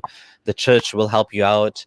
But there's also a lot of bad things that come out of it too. And these are some examples that, like, mainly I got from, Sam Harris' End of Faith, where he talked about some of these things. But yeah, basically, if you want to talk about priorities, it's not my priority to talk about these things. I was never Christian. I don't know the Bible. I don't know Christianity. But overall, I do think anytime you elevate any sort of idea to a high level epistemologically, like the Quran, and you say this is from God, it will mess up your society. Because now what you've done is you've taken a level playing field where, for example, you gave the example of capitalism. Someone brings forward an idea, we debate it, we critique it, we see pros and cons, and we come up with a conclusion or a solution. But when it comes to religion, there's no debate. There's no constructive, discussion. It's just, this is from God. We do this. And that's it. And that's the problem with the Quran. That's the problem with the Bible. That's the problem with taking any of these books and elevating them as a source of truth above everything else. Yeah, and you're trapped into it forever. Like maybe some of Islam's ideas were like better for that time, and I'm saying maybe with a capital M. But let's say that he did some good changes. You're now trapped into it 1400 years later. I mean, I feel sorry for some scholars that I feel waste their time. Imagine that you spend 20, 30 years of your life studying who said that hadith and who was that guy, was he truthful or not. Just imagine like a person, like obviously these people have like the capacity to do research. Imagine if you pushed these people into like real historical research or real sociological research, you could have got good researchers. You have hundreds of people, or thousands of people rather, in Azhar universities wasting their times on like dumb, unconsequential stuff that even are harmful. Like you give an example of the in Africa, that was a government example, which is worse. But even the people, like I saw a preacher that went to Kenya and did a push to make new laws that made killing homosexuals in Kenya a law, and he's from the US, and he made it his life mission, and he actually succeeded. And then a couple of years later they took it down and made it life in prison. And like you're yeah you can't do that in the US, so you're coming over to Kenya to do it. It's pretty bad. So it's not as harmless as people think. It's just hiding under the surface, and that's what we thought Just like about. all the scientific research is about genital mutilation for males, circumcision. If you read most of them, most of these researches that came up with a conclusion that male circumcision is just very healthy and very beneficial. It's all done in Africa. None of it is done here. Yeah, I'm less. People will critique it. It's just not gonna fly. But they go to Africa and it's like so the conclusion is circumcising males reduces the rate of infection of HIV 1 in 10,000 or something. Why did he do it in Africa? Yeah, like doing the study where the study is done doesn't necessarily disprove it. But yeah, you're right that it does have different set of like there's different conditions in Africa and there's different conditions in America. And so it may not be transferable if you did the study. The study is not necessarily wrong in Africa. Maybe it makes sense in Africa that this actually has an impact. I do think that cutting the skins of little kids is not a good thing overall, especially FGM. Female genital mutilation is obviously cannot be justified whatsoever under any sort of, there's no way to justify, putting a little kid through that. In regards to that comment that was on the screen about the objections you have against Christians don't pose a threat to anyone's life, I think it does in a sense, but it's not about like something doesn't have to be like life and death for you to talk about it. Just because no one's killing ex-Christians doesn't mean we don't have to talk about Christianity. We can talk about anything. Like life is like, yes, some things are more important than others to talk about but to certain people, but that doesn't mean you should never talk about those other things. You know what I mean? And again, it's not my focus. I'm not going to spend my time talking about Christianity. I don't know Christianity. If it comes up because it's covered by Islam as well, then great. But like, it's not really for me to, the reason I wrote that article is just to be fair, that I actually am against all religion. And I wanted to show people that, have this intellect, this sort of false superiority.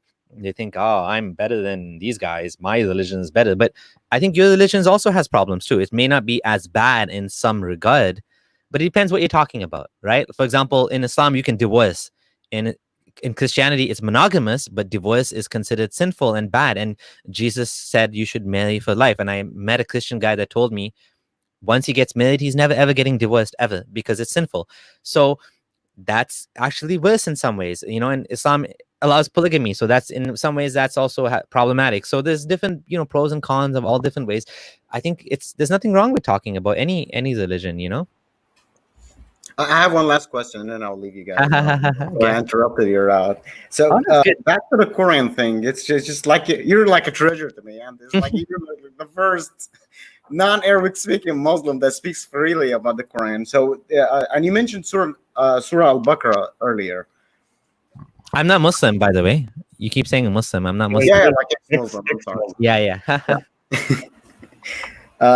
So in Surah Al-Baqarah, verse 23. Now I want to know how you thought of that, because right this second, there are still Muslims in their debate. They use this point.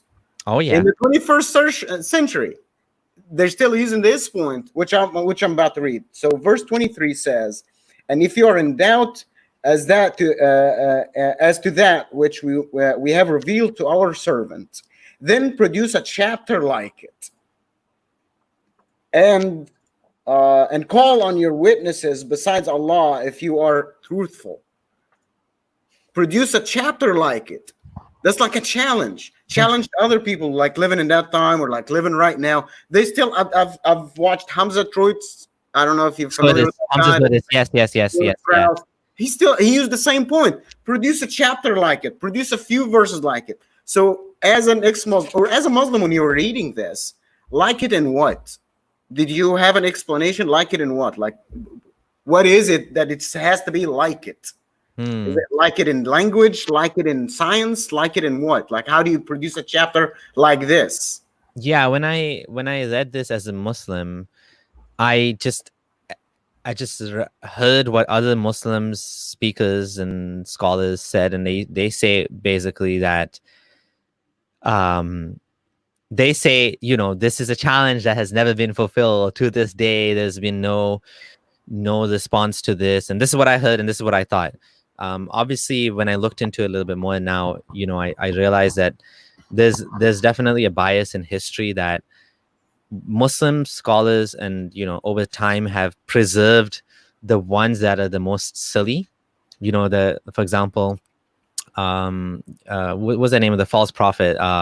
Musaylama's poetry about an elephant and a ropey tail, and it's silly, like it's funny, right? I also think that people sometimes, it's called taking the piss. They take a piss out of the challenge. They make funny responses because the challenge is so dumb.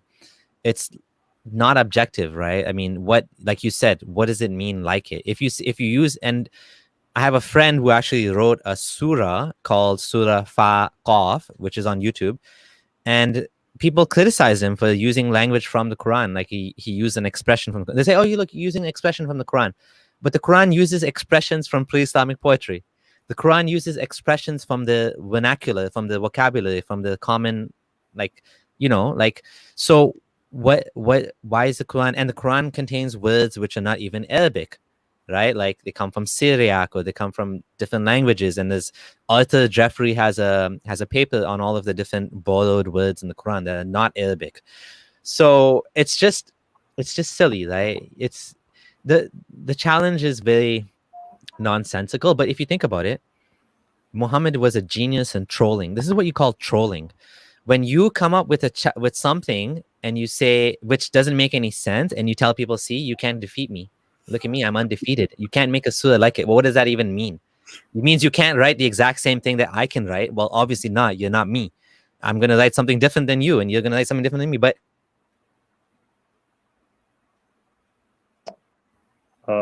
I think we lost your audio, I think.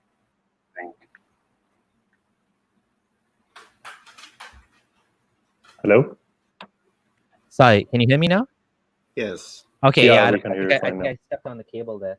No, I was just saying he's an epic, that's epic trolling right there. When you're telling someone that, you can't do this, but it doesn't even make sense, right? But did you ever use that as a Muslim for your arguments, as a point when you were a Muslim? Yeah, it's kind of embarrassing to talk about it, but repeat that challenge again. Yeah, I did. I told people, and this is when my doubts started to happen. When I started working in an office, and that's another thing that helped me, because I work in software. There's a lot of atheists, and so I was working with a lot of atheists. This was now 5-6 years ago, and I told them that the Quran has no mistakes in it. I didn't use this argument of surah like it because no Western non-Muslim would understand. Like, what are you talking about? They'd be like, what? I don't get it. Like, so I would say something else. I would say, well, the Quran has no contradictions in it. The Quran has no mistakes in it. I said the Quran is perfectly true from beginning to end. And the guy was like, "Oh, really?" And I could see he was gonna Google it, right? And I was like thinking to myself, am I really that confident about this? And then I'm like, oh, but there's some stuff online, but it's not true. That's what I said to him. And I was thinking, and as I was saying it, I was thinking to myself, am I saying the right thing? Like, is this actually the case that all of those things online are not true? But that's that. And I was confident, I was debating. And I think sometimes people that manage to free themselves from Islam are the ones that are willing to engage with other arguments. And that's what helped me too. If I was just a Muslim that didn't talk to anyone about Islam and I never tried to debate or convince anyone, then I wouldn't have ever had this ability to have myself questioned, because they questioned me and they actually said, well, what about this? What about this? And then I started thinking about it. I'm like, that's a good point, actually, right? So it helps when you try to talk to people and try to defend the people that defend the religion. Either they're really dumb and they'll never be convinced because they're just convinced by themselves, or maybe they actually care about the argument, and if they do, they'll be convinced to the other side, which is what happened with me. Also, like there is a problem with that challenge. Like, who's gonna judge it? Are we going to go to Muslim Got Talent and there's a bunch of judges standing by and says like, and we try, like, it's not even safe. Like, there is in the news a girl from Tunisia about a week ago. She put a surah that's called Corona Surah, and she got arrested. So it's not like. Yeah, bring forth your surah and we'll challenge you. Yeah, we'll challenge you. It's not safe. Like, yeah, that's it. And she wasn't even the author. She just shared it online and she posted it. Yeah, it's so unfortunate. Yeah. So it's not like, yeah, we foster debate. Just bring forth what you made. It's not safe. Like, it's not like we're talking about a democratic society where you can bring forth what you made. It's not safe. Yeah, and I think that's why what you're doing here is so valuable, because the real battle is in the Middle East, is in Pakistan, it's in the Muslim countries. I think the real fight for freedom of religion and freedom of expression and all of that stuff. Really, in the West, we have a lot of things we just take for granted, and that's another reason why I use my platform to talk about these things, because I know so many people cannot themselves talk about it. And what you're doing, what I'm doing is in the English language. I think what you're doing in the Arabic language is far more important to the overall global, situation. And so I think it's so valuable. Well, I'm gonna let you guys continue your episode. Thank you, Abdullah. Thank you for answering. Thanks for having me on here. Thank you, Dr. John. I'd just like to say happy birthday to you. I just found out it's your birthday. It's El Mulid al Nabawi today for us. All right, thank you, guys. Have a nice day. So another point I wanted to move on, like I always get that tells you, well, Islam or religion in general tells you how you were made or where the universe came from, or like they ask you where did the universe come from, and I say, well, the honest answer is I don't know. There are theories, or let's say hypotheses that are on the table, but in the end of the day, I just say, I don't know. And they say, well, if you don't know, how are you challenging Islam? And my reply, and I wanted to compare it to your reply, is, well, I don't need to bring forth another theory. If yours is wrong, I can say it's wrong. And I give an example. If you were in Greece, like 3,000 years ago, and someone came along and says, look at this lightning. It's bow and arrow of Zeus, and he came along and said, well, what's the proof that Zeus exists and this is his arrow? And they told him, well, if it's not his arrow, what is it? Do you know what it is? He would say, I don't know. But does that mean that what you're saying, I don't know. I don't understand why religious people are like not fine with saying, well, we don't know. If you don't know, we don't know. So That's a very good. Yeah, that's a very good example. I love that. Yeah, I'm gonna use that. I really like that, because yeah, we definitely don't know the answers to everything. Using an example from 3000 BC or whatever, where they didn't understand lightning, but now we do. There's so many things that we don't understand. For the longest time, it was only really 150 years ago that we understood how we evolved from previous organisms, you know. And so we're still trying to discover a lot of things about the world, about the universe. I do believe some things will ultimately be out of our reach of knowledge forever. I mean, I don't know if we will ever truly understand how the universe was started, or what happened, you know, before the Big Bang, even though there was no time before the Big Bang. Things like that we may never know. Maybe we will, maybe we won't. But saying that God did it isn't really an answer either. Saying that, oh, well, it's just God, right? Well, where did the universe come from? Well, where did God come from? He was always there.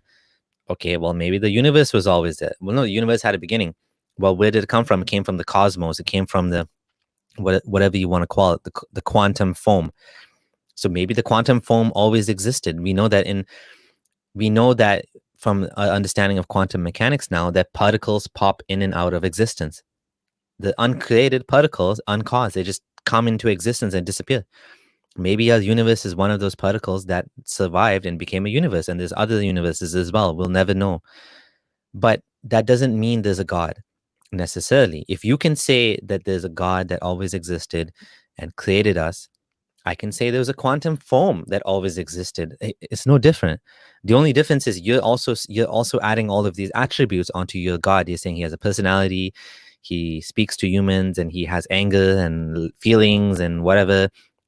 Even if you take those metaphorically, you know, he's involved in humankind. He cares about what we do with the genitals. You know, he wants us to cut them, and he wants, you know, how we use them, and like all of these things. You've added so many things that you need to prove that you really have no evidence for. Whereas all I'm saying is, okay, maybe there's a creator, maybe there's no creator, maybe there's just a universe. How do we get here? We don't know, and we may never know, and that's okay. Being irreligious requires you to have some sort of mental courage. You need to have a little bit of maturity, and you need to be able to say, I don't know. That's tough for some people. Some people just want to have all the answers. Then that's what religion gives you. It gives you with certainty an answer, even though the answer is just made up. You know, if you look at ancient humankind, ancient humans thought, well, I have a mom and dad, so there must have been a first mom and dad, Adam and Eve. Kind of makes sense. I mean, if you think about it, where did they come from? Well, God made them out of clay. Okay, like that's the explanation right there, right? Like that's the explanation, but it's an explanation, and if it makes you feel better that you think you understand how it happened, then go ahead. But now, through science, we have a better explanation that makes more sense, that we have evidence for it. It's not just a story that someone said that claimed to speak to God. We have, you know, genetic markers that we can study. We can look at the similarity of other animals and species, and we can look at, you know, bones that we find. We can take the DNA from the bones, and we have fossils of Neanderthal that we found, and we are piecing together the real truth of how we humans got here. Much better and much more intellectually satisfying than, you know, we were made out of clay, right, by some god blowing into, you know, basically doing a golem spell. Like if you look at Judaism, it's basically a spell. God is doing a spell onto a piece of clay and bringing it to life. That's like a creationism right there. So that's all there is to it, is that you just need to have more maturity, and you need to be more brave and be willing to say that we don't know. And that is what it is. And your example is beautiful. I love it. Yeah, and I wanted to ask you another question. Like, what is your reply to people who say that a religion is useful? Like, I don't hear that much with Muslims. I think that Christians are the one who use this more, because they say, well, they don't come out and say, regardless of it's true or false, but they say it makes people's life better. Some people come and say, well, I was a drug addict and I gave up drugs because of my relationship with Jesus. And I don't know. To me, I'd like to know the truth. Like, saying that something is useful is not an argument for accepting it. Like, we have to be, as you, I like when you said we have to be mature. You have to be mature and say, well, now we're adults. You have to accept the truth, even if it's an uncomfortable one. Like, you can't believe in superstition because it makes your life better. And there is no proof that you can't have what religion does without it. Yeah, I think this is a very big topic question, and I do hear you're right that like there is a new wave of Christians nowadays that are sort of agnostic, and the best example of this is Jordan Peterson. Jordan Peterson is one of the ones at the forefront of this whole, like, meta truth. Truth is what is evolutionarily beneficial for humanity. And Yuval Harari in *Sapiens*, he talks about this. He says that like religion basically has beneficial survival benefits, and early humans believing in a ancient spirit or a spirit goddess or whatever god, and it kind of united the same way that Muhammad united all of these warring tribes on monotheism. And he says that Emperor Constantine was able to take a fractured empire and unite it on monotheism as well, Judaism, Christianity, right? So religion is useful. One emperor, one god. Yeah, and religion does have this power of, as Karl Marx said, it's opium of the masses. Yeah, it's true. It is true that religion, the Saudi king used religion, and he used Wahhabism, and he made this unholy alliance with Muhammad ibn Abdul Wahhab to do jihad for him, and he would make him the sheikh of Saudi when it became Saudi, right? So, I mean, there's countless examples through history where religion has been used by leaders to control masses, but it's also at an individual level. Jonathan Haidt, in his book The Righteous Mind, he says that it has this beneficial characteristic, religious teachings, that it creates intergroup friendship and trust. So within the Muslim community, you'd have people that trust each other more. Within the Jewish community, they trust each other more. They're less likely to cheat each other. And that's why when someone cheats you and they're Muslim, you get so angry because you're like, what the hell? I trusted you because you're Muslim. You did this to me. So it does have those characteristics. But I think what we need to replace it with humanism, with a sort of different identity. And, like Yuval Harari mentioned in his last podcast with Sam Harris, his last interview, that nationalism has some of those benefits as well. Because when you pay taxes, you are paying taxes towards, like, my municipal taxes go towards the school system. Now, I have kids in school, but one day I will not have kids in school. I'm still going to be paying taxes. So my taxes are going to someone else's kids, right? So that's just how it works. And my taxes, I barely ever go to the doctor. I never go to the doctor. I once in my life went to the hospital, but I'm paying taxes, and other people can go to the doctor and they can see the doctor and get better and whatever. So it creates a sort of, super tribe again, that everyone is benefiting. People are willing. Now in the US, you have a different situation where people don't want to pay for other people's healthcare, which is a different issue.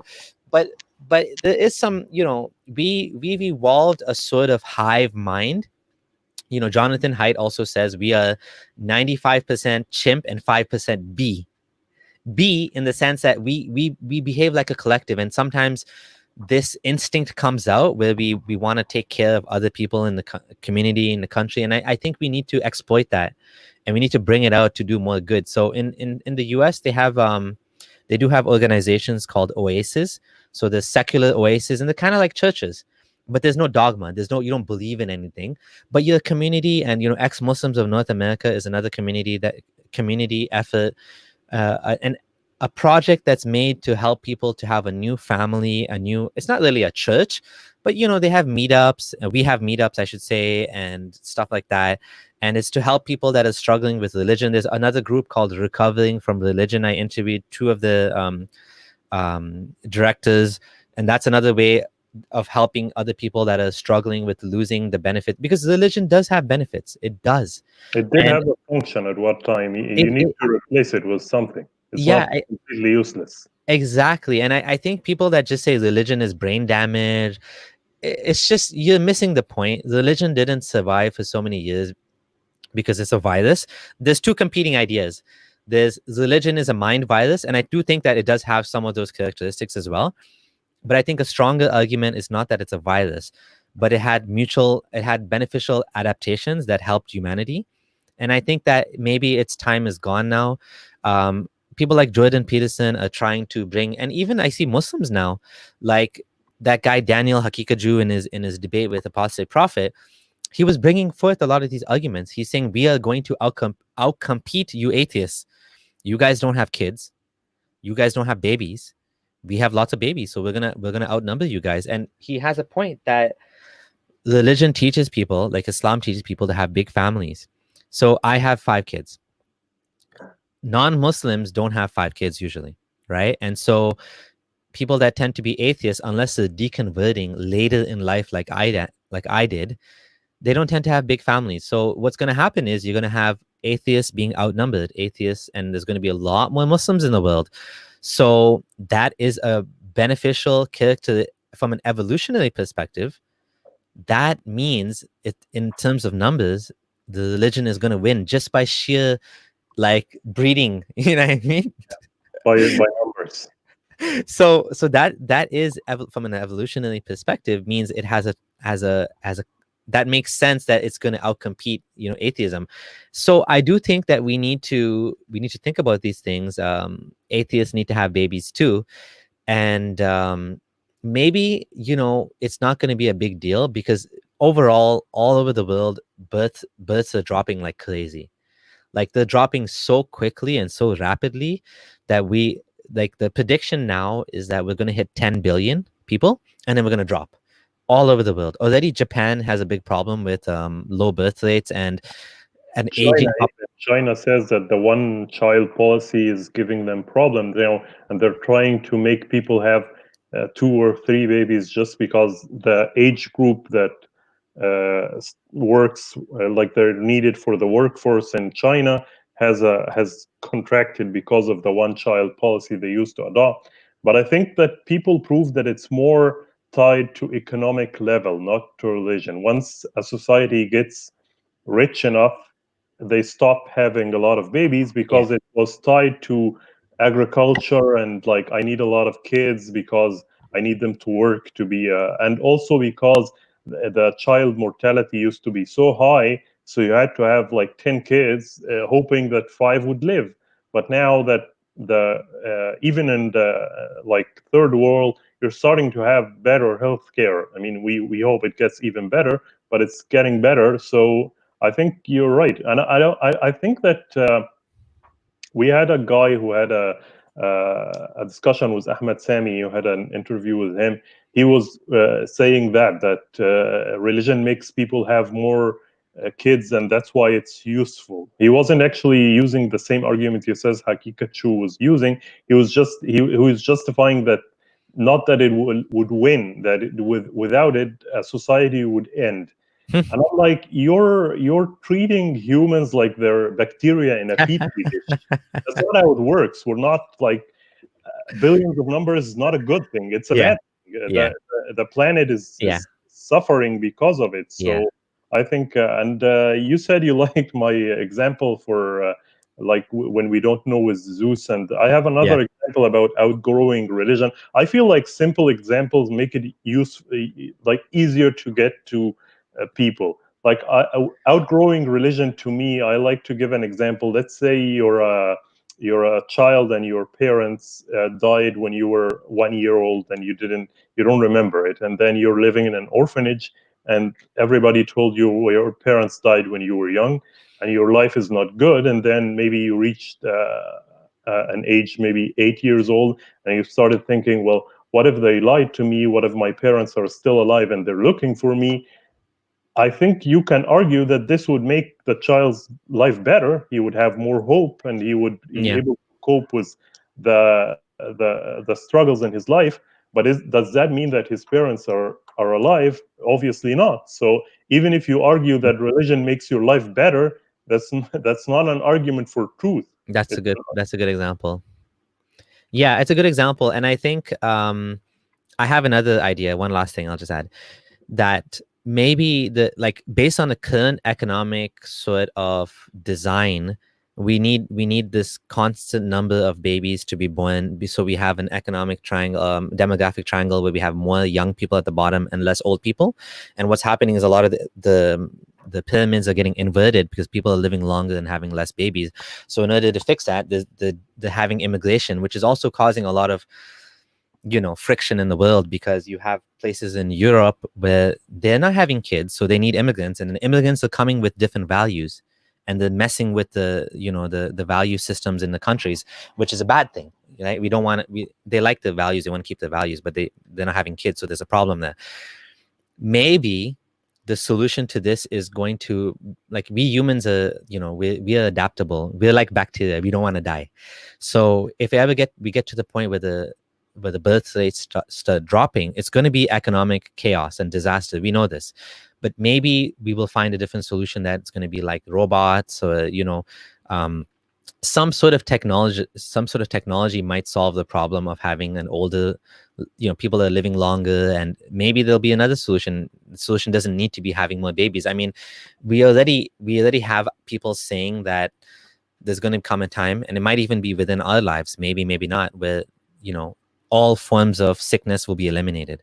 We're getting closer to that, and if we ever get to that, then we definitely don't need to have kids anymore, because people will be living a very long time, right? So technology hopefully will save the day. I mean, technology has always been there to solve issues that we have, so I'm hoping that may be the solution, not keeping up, like you said, having lots of babies, because that's not sustainable. It's almost like a Ponzi scheme, right? Where you got to keep, getting more people to keep the system going. But if the system is flawed, eventually it's going to break. And unless we leave planet Earth, and go to Mars or something, this planet I think it's at its breaking point already.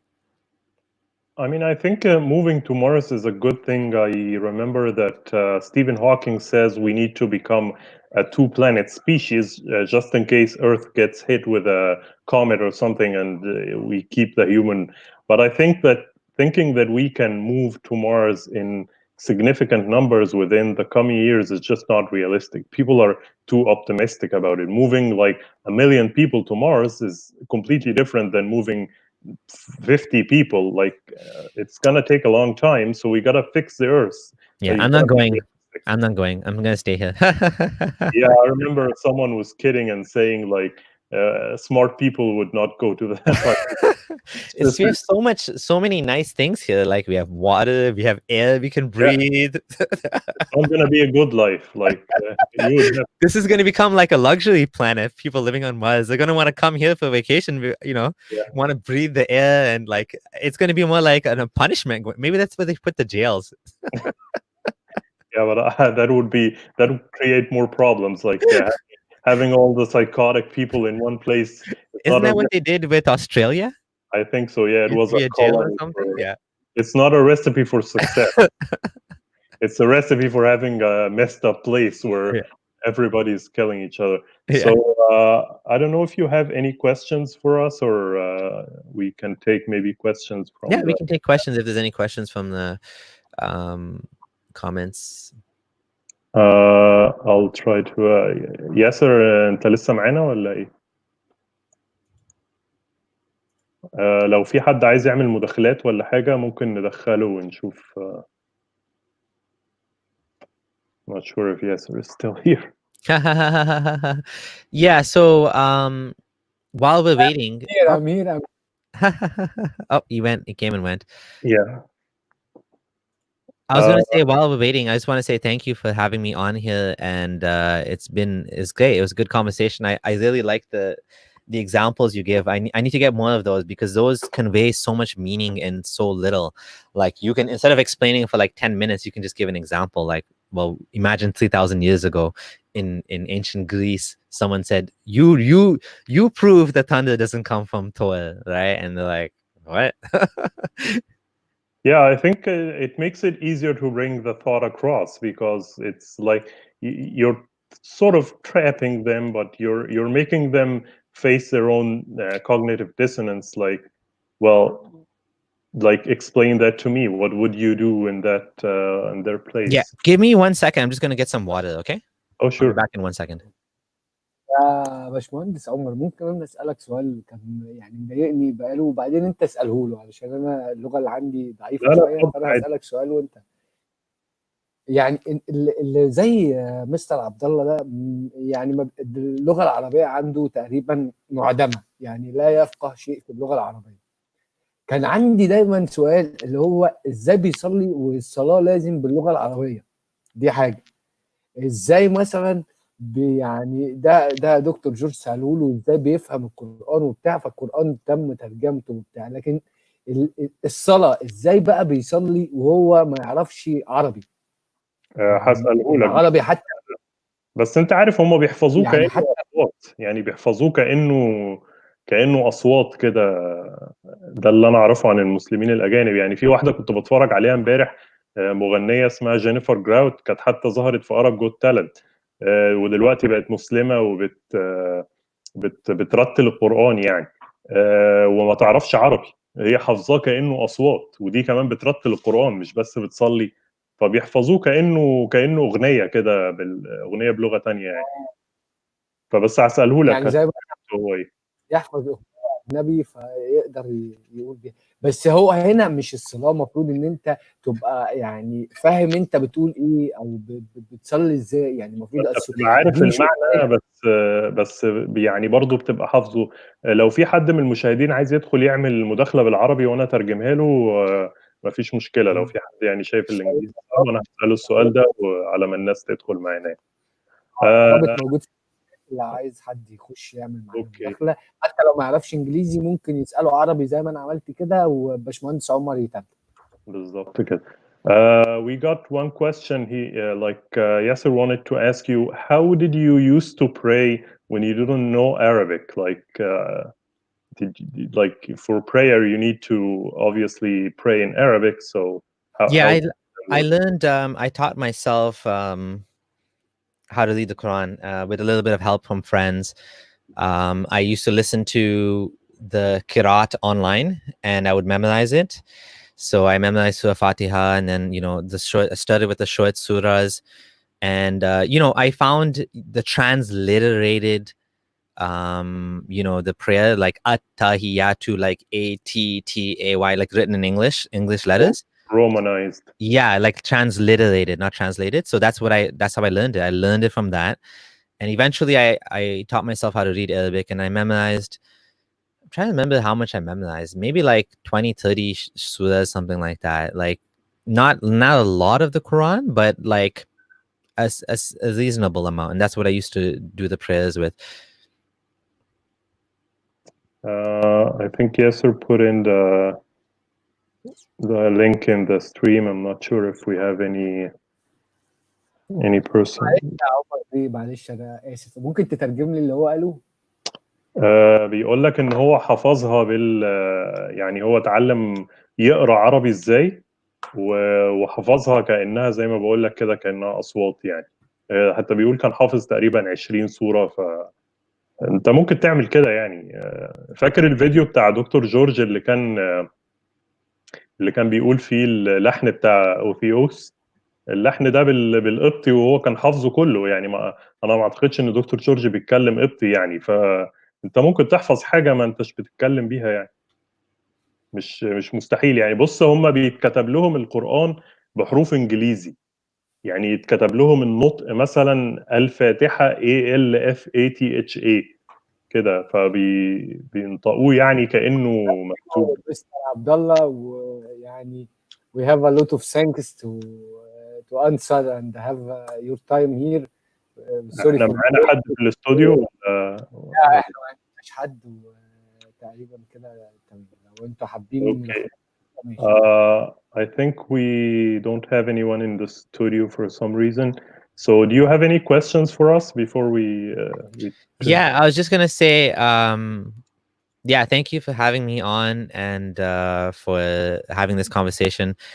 And I learned a lot from you as well. I think this is great. We should, like I said, it's so important what you're doing, and I hope that more people support you and continue to help you with the work and the channel, because I really do think that what I'm doing is important, and I'm helping people who speak English, but there's a bigger challenge for people in the Middle East and in Pakistan and countries like that, because like Arab atheists are hunted down, the attack, the put in jail, in Saudi and different countries.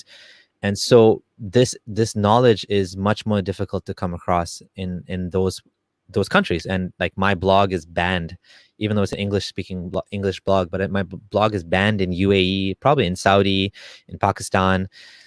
Like they do whatever they can to kind of block or slow down the knowledge from getting to these places, because again, why would the government care? Because again, they're using the religion to sort of they're using it as a national identity, they're using it to control, and it works for them. I mean, they have the sheikhs in their pockets. I mean, basically they'll say what the government wants them to say, and people will, and it legitimizes the government when you have the religious theocrats that are, you know, saying things that promote the government. So it's an unholy alliance between the church and state that we need to break. We need secularism.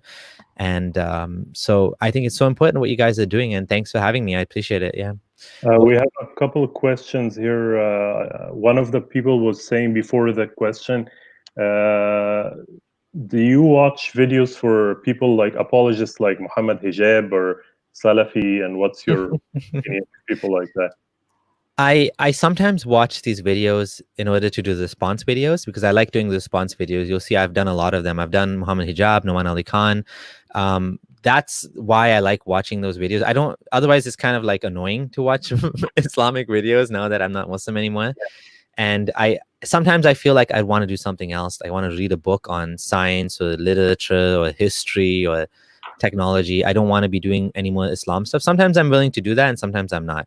But if I watch those videos, a lot of times it's with a very specific purpose, that I'm looking for content that I can, because I want to show people that, you know, these guys who you think are so great, the arguments they're making so great, they're actually not that great. A lot of the arguments are pretty bad. So that's why I watch those videos. Yeah, I used to not to watch him until I watched the video by Cosmic Skeptic, if you follow him. And yeah, I saw what happened. I mean, it's just so low to cut, yeah, to photo, to videotape yourself later and then splice it into the videos. I mean, that's the level of dishonesty. I never thought I would see someone do that. Let me tell you something that happened before we go to the next question. Sure. I was invited to have a debate. So for a long time, no one wants to debate me. For some reason, people think I'm like kryptonite or something. I don't know what. Like, seriously, I'm just a normal guy. I'm not even a scholar. I never was a scholar. I'm just a normal guy that used to believe in Islam, and I'm just talking about it. That's it. But for some reason, I guess partly because I have a brand name, like I have a platform and I have a channel, nobody wants to talk to me from the Muslim community. But it happened once. It happened a couple of times. And one of the times it happened was this guy that I went to university with. And he's a sort of da'i now. I don't know how he went from engineering to, anyways, he went into dawah, right? And he told me, I want to have a debate with you. I was like, okay, sure. He's like, I'll do it at the mosque. I was like, at the mosque? I'm like, okay, that's weird. You're going to invite a murtad to the masjid? Like, they're okay with that? I found that really strange because I thought it would be at a community center. He's like, yeah, we'll do it at the mosque. I'm like, fine. Okay, it'll be safe. I'm not worried about that. It's Canada. And then I'm like, let's do it. I'm nervous, but I'll do it. Right. And then I said, just my condition, I get my own copy of the video. I'm going to record my own video. You can do what you want with your video. I'm get my own video. He said, no. I said, what the hell? You're going to make me come to the masjid. You're going to record it. He's like, we'll give you a copy after. I said, what if you don't give me a copy? You think I'm going to do this and then find out later you gave me an edited copy or you didn't give me a copy? I said, I'm not doing it. I said, forget it. And that was what kind of condition is that? You want me to come to your masjid. You want to debate me and you won't even give me a copy of the video?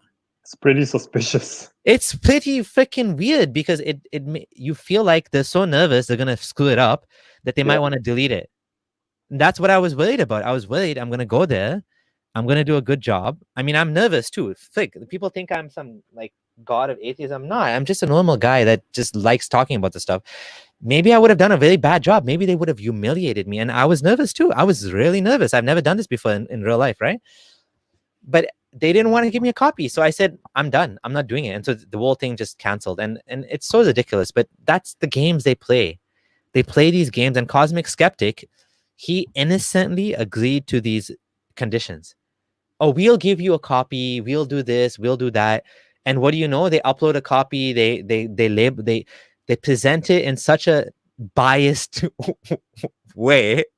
They edit out pieces, the microphone died halfway through. Like, it's so ridiculous. What No, but all of this is one level. Yeah. The level I never imagined would happen is that they videotape themselves later on another day wearing the tie differently and then spliced it into the video. You can do a response video. I'm okay with it. If you want to respond, like if you didn't say what you wanted to say I'm responding to, even though it's a bit weird because you were there, you could have said what you want, but that's fine. You want to respond later, that's okay. But just to videotape a new section and pretend like you said that during the debate, it's a level of dishonesty that I don't think I ever saw before. That was crazy. But they also didn't give him permission to use the content on his channel. Which so is all he kept seeing people saying, "Oh, you're debunked," and he was getting like really irritated. And finally, he just said, "I don't care. I'm just going to use the content anyways." And he used it. And they didn't take it down. They didn't put a takedown request. But I guess he didn't feel that he didn't want to break the contract. But eventually, got to the point where Muhammad Hijab kept uploading videos saying, "Look at this dumb atheist saying this. Look at this dumb thing he said." It wasn't in good faith. Yeah. That's the problem. None of this was in good faith. None of this. Cosmic Skeptic came, expecting this guy to be respectful, and they were not. And that's the problem with debates. Sometimes you need to make sure the conditions are fair, that you get equal access to the content as well. Otherwise, they just play games.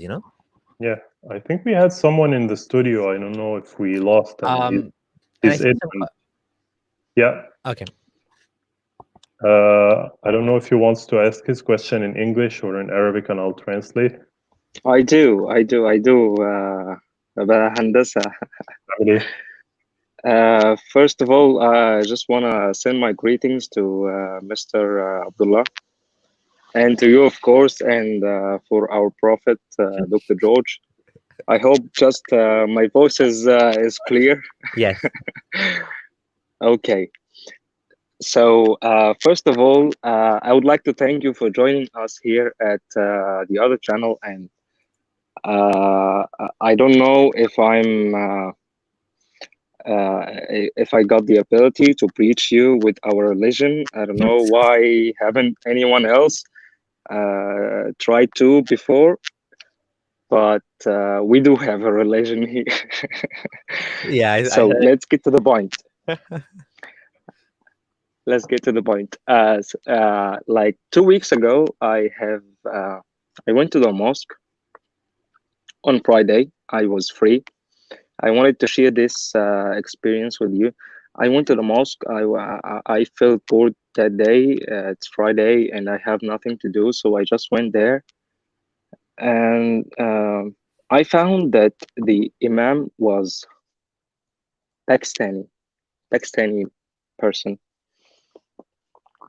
And most of the people, it's like a mix of nationalities. You got Middle Eastern, you got people from Asia, you got people from this Soviet Union, Uzbekistan and Kazakhstan, and these areas. All kind of Muslims were gathered this day, but the imam was Pakistani, and he did the khutbah. I don't know how to say this word in English.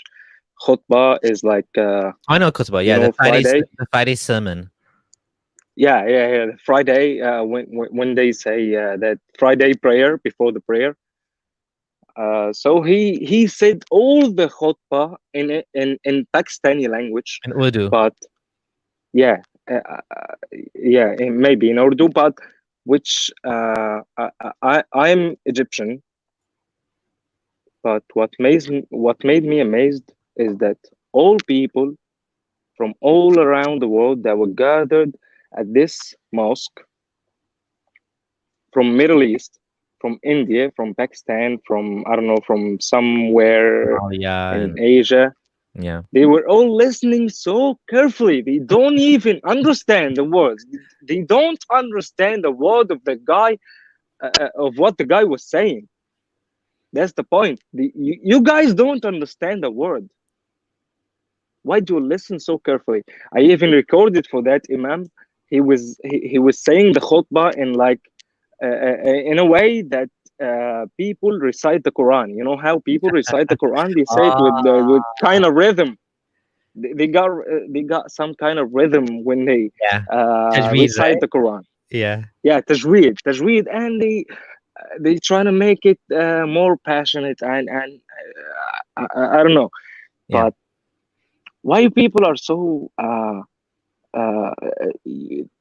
it's not right. It's not right. I've been Muslim for most of my life, and I have never seen imam saying a khutbah like that in a rhythm. He Yeah. don't even he don't know Arabic. how to say he don't know Arabic. He don't know how to say the words. He's just reciting the words of khutbah. It's not even Quran. It's not even hadith. It's just something is written on his phone, It was in Arabic, which is right? so hilarious. That It was in was in Arabic? Arabic. Okay, I know exactly what you experienced. So that's a Hanafi masjid you went to. So Hanafis have this. So this is the thing. So Hanafis, the Desi community, the subcontinent, the Indian, Pakistanis, they tend to be all Hanafi. And according to Hanafi fiqh, I found this so weird as well because I'm used to like typical masjid that's not Hanafi and where they do the khutbah in their own language. But apparently in Hanafi fiqh, the khutbah has to be in Arabic. So what they do is they have this memorized Arabic khutbah, which they sing in Alhamdulillah, and they just sing the whole thing. And before that, they'll do in the local language. But it's always, I always used to be so annoyed when they used to do Is it. it written? Is it written in Arabic or is it written on the Urdu or? No, they memorize it in Arabic. They read it in Arabic. Yeah, they do the same khutbah every single week. Every single week they recite the same. The guy probably knows it by heart. He doesn't even need to read it. Like he's said it like a million times, because according to their fiqh, they have to have it in Arabic. So what they do is they'll do like a pre-khutbah in a different language, either English or Urdu. But unfortunately, the funny thing is, based on the way they do it, that's not actually considered the khutbah.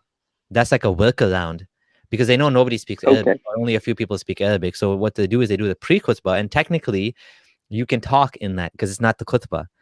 According to Islamic rules, you're not allowed to even play with the pebble. You're not allowed to talk. You're not allowed to even tell someone be quiet during the khutbah. But the pre-khutbah technically is not even really a khutbah. It's just a pre-khutbah. So this kind of weird workaround they have for the fiqh that they have. But yeah, it's very disappointing that when they do it in their own language and nobody understands. I used to hate that. There was a Bosnian masjid I used to go to, and they used to do it in Bosnian. And I used to tell them, it's stupid. You have what, like 30% Bosnian? Everybody else is sitting there like idiots, listening to something they don't even understand, and they have to do this every week. I said, why don't you do it exactly? And they're like, oh, well, the problem is they brought the imam from Bosnia. He doesn't speak English. So I'm like, why do you have an imam from Bosnia that doesn't speak English during the khutbah? This is so stupid. Get a Canadian. Like, what is he even talking about? You should be talking about issues in Canada, not like back home or something. Like, this is the problem, with many. You don't even know what he's talking about. That's the problem. Most of the prayers, they don't know even what he's talking about. That's the problem. We're suffering from that, man. I just attended one khutbah. I just attended one khutbah. And now my question is to you, because I know I have talking too much time. My question to you is, why people who are listening to these imams, maybe you say 70%, 60%, who doesn't even understand what he's talking about? They don't even know what he's talking about, and they still be like so concentrating with the words, and you feel like they got passion for the words that he's saying, while they don't even understand. I know some of the people that were there and the masjid, they were Arabs, and he was talking Pakistani. This is insane. Yeah, Pakistani is not a language. Pakistani is it's Urdu. Urdu is right. Pakistani is not a language. So yeah, you know what? If you think about it, as strange as it sounds, what you're saying, Muslims do this every year in Taraweeh. Most of them don't understand a single word. They're sitting there attentively. Every single day when Muslims pray, most of them don't understand what they're saying. They just memorized it, right? It's no different. It's just an act of worship. It's just a blind. To them, it's meaningful. It's just something they have to do. You know, some of them are theologically obliged to sit there and sit through the khutbah. I know I had to go for Jummah every single Friday, and that was a pain in the ass. I had to leave my office. And I used to, I don't want to talk about where I lived, but I used to walk like 20, 30 minutes to the masjid.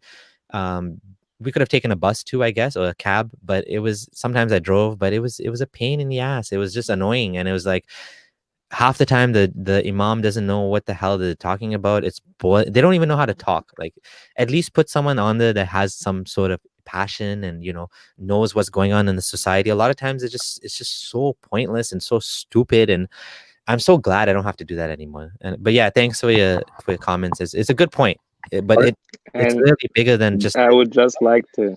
Are you sure they're listening and concentrating and attentive? Because I remember when I went to Jumu'ah prayer, I used to sleep, or just to sleep with my eyes open, like I go like this and just wander off and think about my life. And I don't think all of them are concentrating. They just look like it.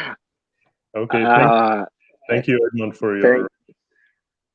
Thank you, Omar, and thank you, Abdullah, for accepting the invitation. And we're always happy to have you here. And great episode, guys.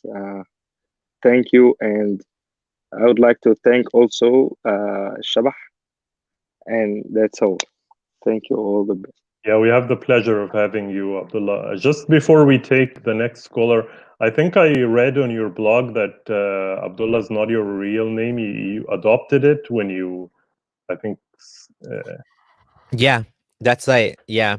So what happened when I converted to Sunni Islam, I decided to change my name, and I started to use Abdullah as a name. But everybody that knows me from that day calls me Abdullah, including my wife, my friends. And then eventually it became kind of confusing because some people would call me Abdullah, some people would call me Samir. And so I just stopped using it for a while. I keep it now because I feel like it represents both parts of my identity. What I was, what I lived half of my life. I was Abdullah for half of my life. And now I'm just a bad slave of Allah. I'm Okay, the next we have is Abul Hamd al-Nawawi, which means father of DNA. I don't know if you want to ask your question in Arabic or English, but whatever feels good for you. Right, I'll go ahead and ask it in English. Thank you, Abdullah. I tuned in a little bit late, so I don't know if you've answered some of what I'm about to ask, but my main theme of questions is related to the dawah industry, which was something very confusing for me. They do something called dawah training. Have you ever attended any dawah training? And what is dawah training? Like, how do you train? What's that? So I haven't attended, but I know exactly what you're talking about. Yaqeen Institute does this. Hamza Soitis has he put some of them online too, where they have workshops. And by the way, the guy that wanted to debate me, he attended one of these workshops. And what they do is they teach them like common things that people will bring up. And there tends to be very common questions. Women's rights in Islam, because these are actual problems with Islam. Islam has a problem with women's rights. So people bring that up all the time. Why women this? Why women that? And they'll come up with an answer, like Omar was saying. It's not that they don't have answers. They do have answers. So some of the answers are not convincing. If you don't look into it, some of the answers will be convincing. But sometimes you have to do a little bit more research to see that it's not compelling, right? So that's what they do. They train them on these common things. So that's something also that I noticed, is that they some of these people that attend the dawah training, they just parrot this stuff. Yeah, I feel like they don't really. It's not like you go to dawah training and the person training you says something and then you disagree. Like, oh, that doesn't make sense. No, you just take it in and you go and tell it when you do your dawah stuff. Like, do you have there is nothing really on the same level of organization that I've seen from the atheist side, and I don't know if you agree with this, but I feel that so like Muslims were like late coming to the West, right? Like people from the Middle East. First, you had your like European immigrants, and then for a while you had your Asian immigrants, and then I think kind of recently you get your people from the Arab countries, from Pakistan, coming to the West and immigrating. And do you see the parallels between, for example, in the States, what the Dawa people do and what evangelicals do? Like it feels like they're walking on this. They kind of cheated from evangelicals, right? What we're seeing now with Hamza Sotis and these guys, they are following like step by step what the Christian apologetics are doing, because Christian apologetics are actually like ahead of Islamic apologetics. So if you look at Dr. Hugh Ross, he's written books on he's a physicist, astronaut, not astronaut, like I don't know. He talks about the stars and astronomer. Sorry, not astronaut. I had a debate with him because one of the Christian followers of mine actually asked me to discuss with him, because I had a discussion with Christian Prince, and Christian Prince, like, he did so bad. It was just horrible. It was like, I totally like ripped him apart with his arguments. But Dr. Hugh Ross, like, he ripped me apart. Like, I couldn't even respond to him because, first of all, he knew the Bible inside out. He knew science inside out. Like, he was, I just did such a poor job in that conversation. It was just humiliating. He did such a, like, he obviously, I don't believe the Bible is the word of God. The thing is, he reinterprets it so creatively that, like, you don't know what to say. Like, the book of Genesis is so obviously false. You know, first there was a plan, like first there was no light, and then God made light, and then he made the sun, and there's like such glaring errors in it. But then when you ask him, he'll be like, yeah, but look at the book of Job. The book of Job, it puts this into context, and it says this and this, and he's like reinterpreting it to make it fit science, modern science. He knows modern science inside out, okay? And then I don't know what to say because I don't know the Bible, so I can't contradict him. I can't say, no, you're wrong about the Bible, because he's a Christian and I'm not the Christian.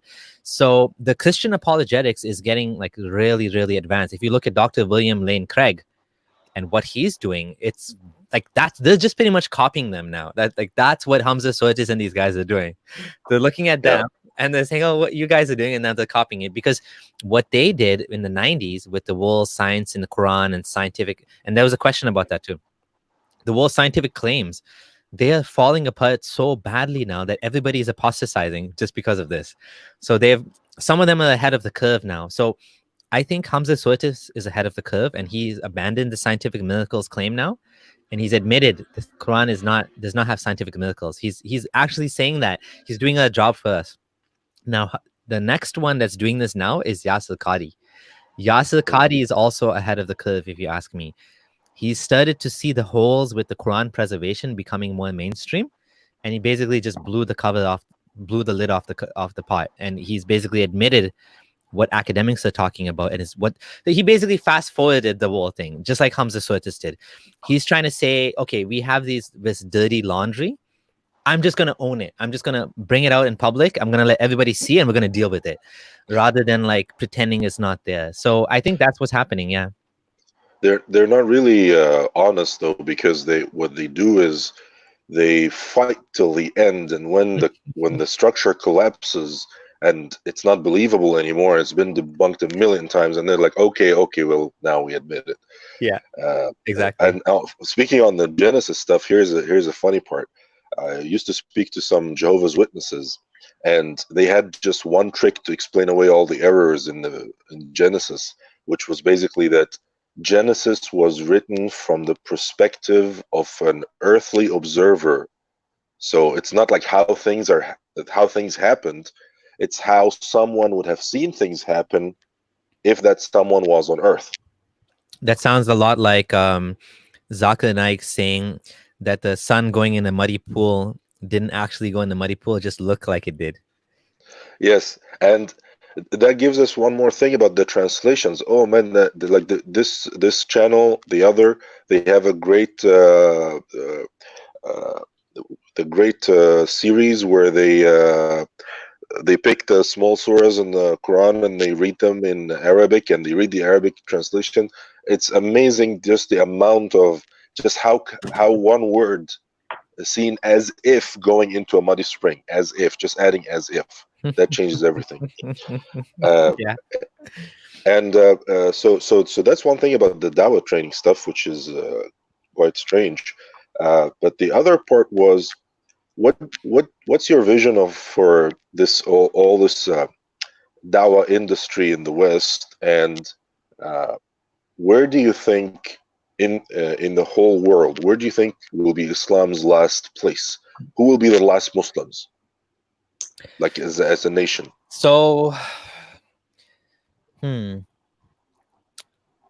that's a good I just question. want to And clarify. Do you mean last Muslim as in people leaving Islam, or do you mean yes, the the last countries people to adopting Islam? apostatize? Okay, yeah. I always thought about that. Who would be the last? Because Islam has a lot of ethnicities and nationalities. There are every kind of type of Muslim, but when it and I think it's starting to die out. It might take 100 years. Who knows, right? But what I think is going to happen is I think that Islam is going to become more of a cultural phenomena. It's not going to go away. Like, it's just going to, I know there's like a big movement, like ex-Muslims. The whole thing about ex-Muslims is we're trying to get rid of Islam. But I think what's going to end up happening is you're going to have a lot of like non-religious Muslims in the world. Already most Muslims are not religious, but it's going to be even more. I think what's going to happen is people will have the Eid, the two Eids, even though it's connected to the religion, they don't really care about the religion anymore. It just becomes like a celebration. It's become a part of the culture. Probably the last place where the real Islam will be somewhere where they're able to keep away, like North Korea style, keep away the knowledge from the people. So Pakistan is one place where there's like mass apostasy happening, but it's all underground and no one can talk about it. People get arrested, they get thrown in jail. There's one guy, Ayaz Nizami. There was it was trending on Twitter, hang Ayaz Nizami, because they wanted to have him executed for blasphemy.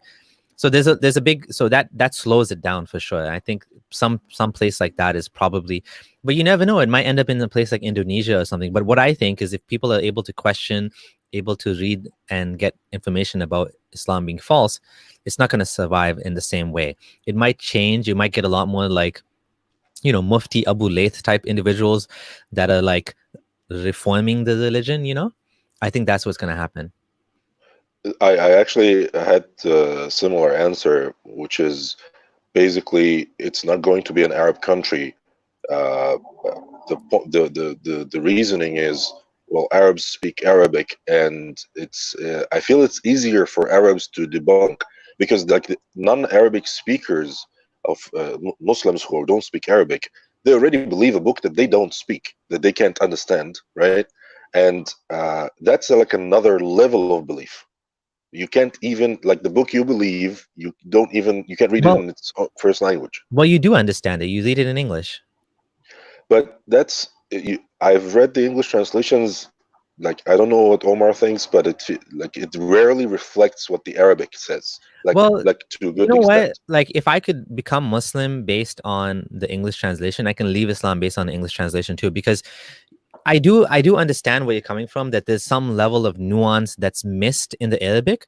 But like when it talks about Jesus being born from a virgin birth, when it talks about, for example, the heaven being held up without any pillars that you can see, so invisible pillars, when it talks about the sun and moon in orbits, when it talks about the stories of Dhul Qarnayn, and you don't need to know Arabic to understand that these stories are nonsense. When it talks about the stars shooting the jinns from catching Allah's revelation, like, languages are a method for us to communicate. The symbols, and for the symbol has some sort of meaning.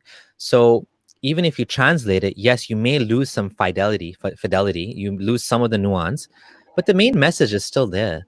There's one God, Muhammad's his messenger. He wanted him to fight in these battles, and you have to obey him. He's the best man that was ever there. You don't miss any of that. Like, all of that all of that is still there. What you're missing is, they gloss over the fact that, Allah blew into Mary's vagina or whatever, like stuff like that. Like there still talks about hurul ain, and depending on the translation, it'll be like fair, like virgin women or maidens in paradise. You get the idea. Like you get the idea of what it's talking about overall. I don't think it's as big a leap as you're saying. I do think that, like, when I accepted Sunni Islam, I did it reading the Quran in English, and I understood what I was getting into. I read the Hadith translation. Obviously, some of the Hadith gets way more bizarre than the Quran, but still, I read it in English. I kind of mostly understood what I was getting into. And I don't speak Arabic, but I think it's not as big a jump as. But there is one thing here, though, that like almost everyone on this call is multilingual, college educated, which is not really a representative of the Muslim world. Like when I think of the average Egyptian, for example, the average Egyptian doesn't speak anything but Arabic, and the average Indonesian doesn't speak anything but Bahasa Indonesia, I think that's what it's called. And I've seen like some of these people. To me, it always felt like there's no English, there's no Arabic. Maybe it's translated in their own language, but it's just maybe it's a little extra step. Maybe it's not that much of a leap from the Arabic-speaking Muslim. Yeah, but I think you're ignoring something. You're talking about like reading it in Arabic pushes you more than reading it in English. But then again, you're not looking at the other side, that Arabic-speaking Muslims usually live in the Middle East, and there is this wall that makes them stop. It's harder to leave. Like maybe you have more doubts because you understand like more errors in it, but then the society pushes you. Where in the West, it's easy to leave. Like nobody's gonna kill you, nobody's gonna harm you. The most you get is like social. People are gonna be like a little bit social distancing. Yeah, social distancing. But Omar, I mean, more than that as well. That's a very, very good point. But also the fact that everyone around you believes. You know the story of the emperor with no clothes, where there was this man, this king, and he said, "Make me the most beautiful dress." I'm just going to say it for people don't know. And some guy made a dress for him that was invisible. He said, "This is the most beautiful dress. It's invisible." And put it on, and he put it on him. And then everybody saw the king go naked in the street. Nobody wants to say, what the hell, this guy's naked, right? Everyone's like, he's asking him, what do you think of my clothes? Oh, your clothes are so beautiful, the most beautiful we ever seen. And then some little kid said, he has no clothes on. And everyone's like, he's right, he has no clothes. And like, so I think the problem is in the Middle East is everybody's Muslim. And even if you think there's a mistake, like everybody believes it. So you're like, why would I'm the only one that doesn't believe? Am I stupid or something? It must be something wrong with me. I'm just going to ignore it. Whereas in the West, any multicultural society, even Kenya, you have like people that are, everybody's different. Everyone's a different religion. So you know that, okay, not everyone's going to be Muslim. So you can at least wonder what's going on there. It's, you know what I mean? It gives you more chance to question. So Abdullah, you apostatized maybe 2015 July. 2015. So did the whole ISIS thing play any role, and what was your opinion on that before you apostatized? Because it did for me. Yeah, no, not for me. For me, the morality was no issue. I actually believe that this is from God. So whatever God says has to go. I would have said if ISIS existed, I would have said they're not proper Muslims. That's what I would have said. I would have probably said that they're going to extremes. I would have, even the Muslims condemn ISIS. A lot of Muslims condemn ISIS. They say that there's this thing called the Letter to Baghdadi, signed by over 100 different Muslim scholars from all over the world, where they basically condemn ISIS for the savagery and the extremism. But of course, ISIS is basically Salafi. They're basically Wahhabi, right? And they're going down that path, but they took the jump and they became jihadi Salafis. So I think I would have just said that the methods are wrong. They're still Muslim. I wouldn't have said they're not Muslim. I wouldn't have said the FBI, sort of CIA, Illuminati, or whatever nonsense conspiracy, because I didn't think like that. I probably would have said they're just going to extremes and they shouldn't do that. But but for me, I kind of embarrassed to say it, but the issue wasn't morality. Like, yeah, the Quran allows you to hit women. Okay, so that's fine because Allah is God. So God said that, he must know better. You know what I mean? Yeah, for me, uh, so we're taught even from a young age that all this Islamic barbaric rules are the best for you. Like if you start chopping off hands and heads, well, it's gonna be a utopia and everyone will be honest and heavenly and all that stuff. And I believe that and I think that's like the only thing ISIS did, is that they put a 4K camera in front of this stuff and they showed you like what this stuff actually looks like. And when I saw these things, it was a big factor, not the only factor, of course. It was like, oh, okay, so that's how it is. It's not really, because when they tell you about Islamic ruling about chopping off the hand, the idea is like you chop off one hand, you don't have to chop off another. Everyone will be like too scared to steal, but that's not the case. No, it's not. That's a good point. That's a good point. That's a good point. That's a very good point. When you bring this in front of people, they suddenly realize this is what I want.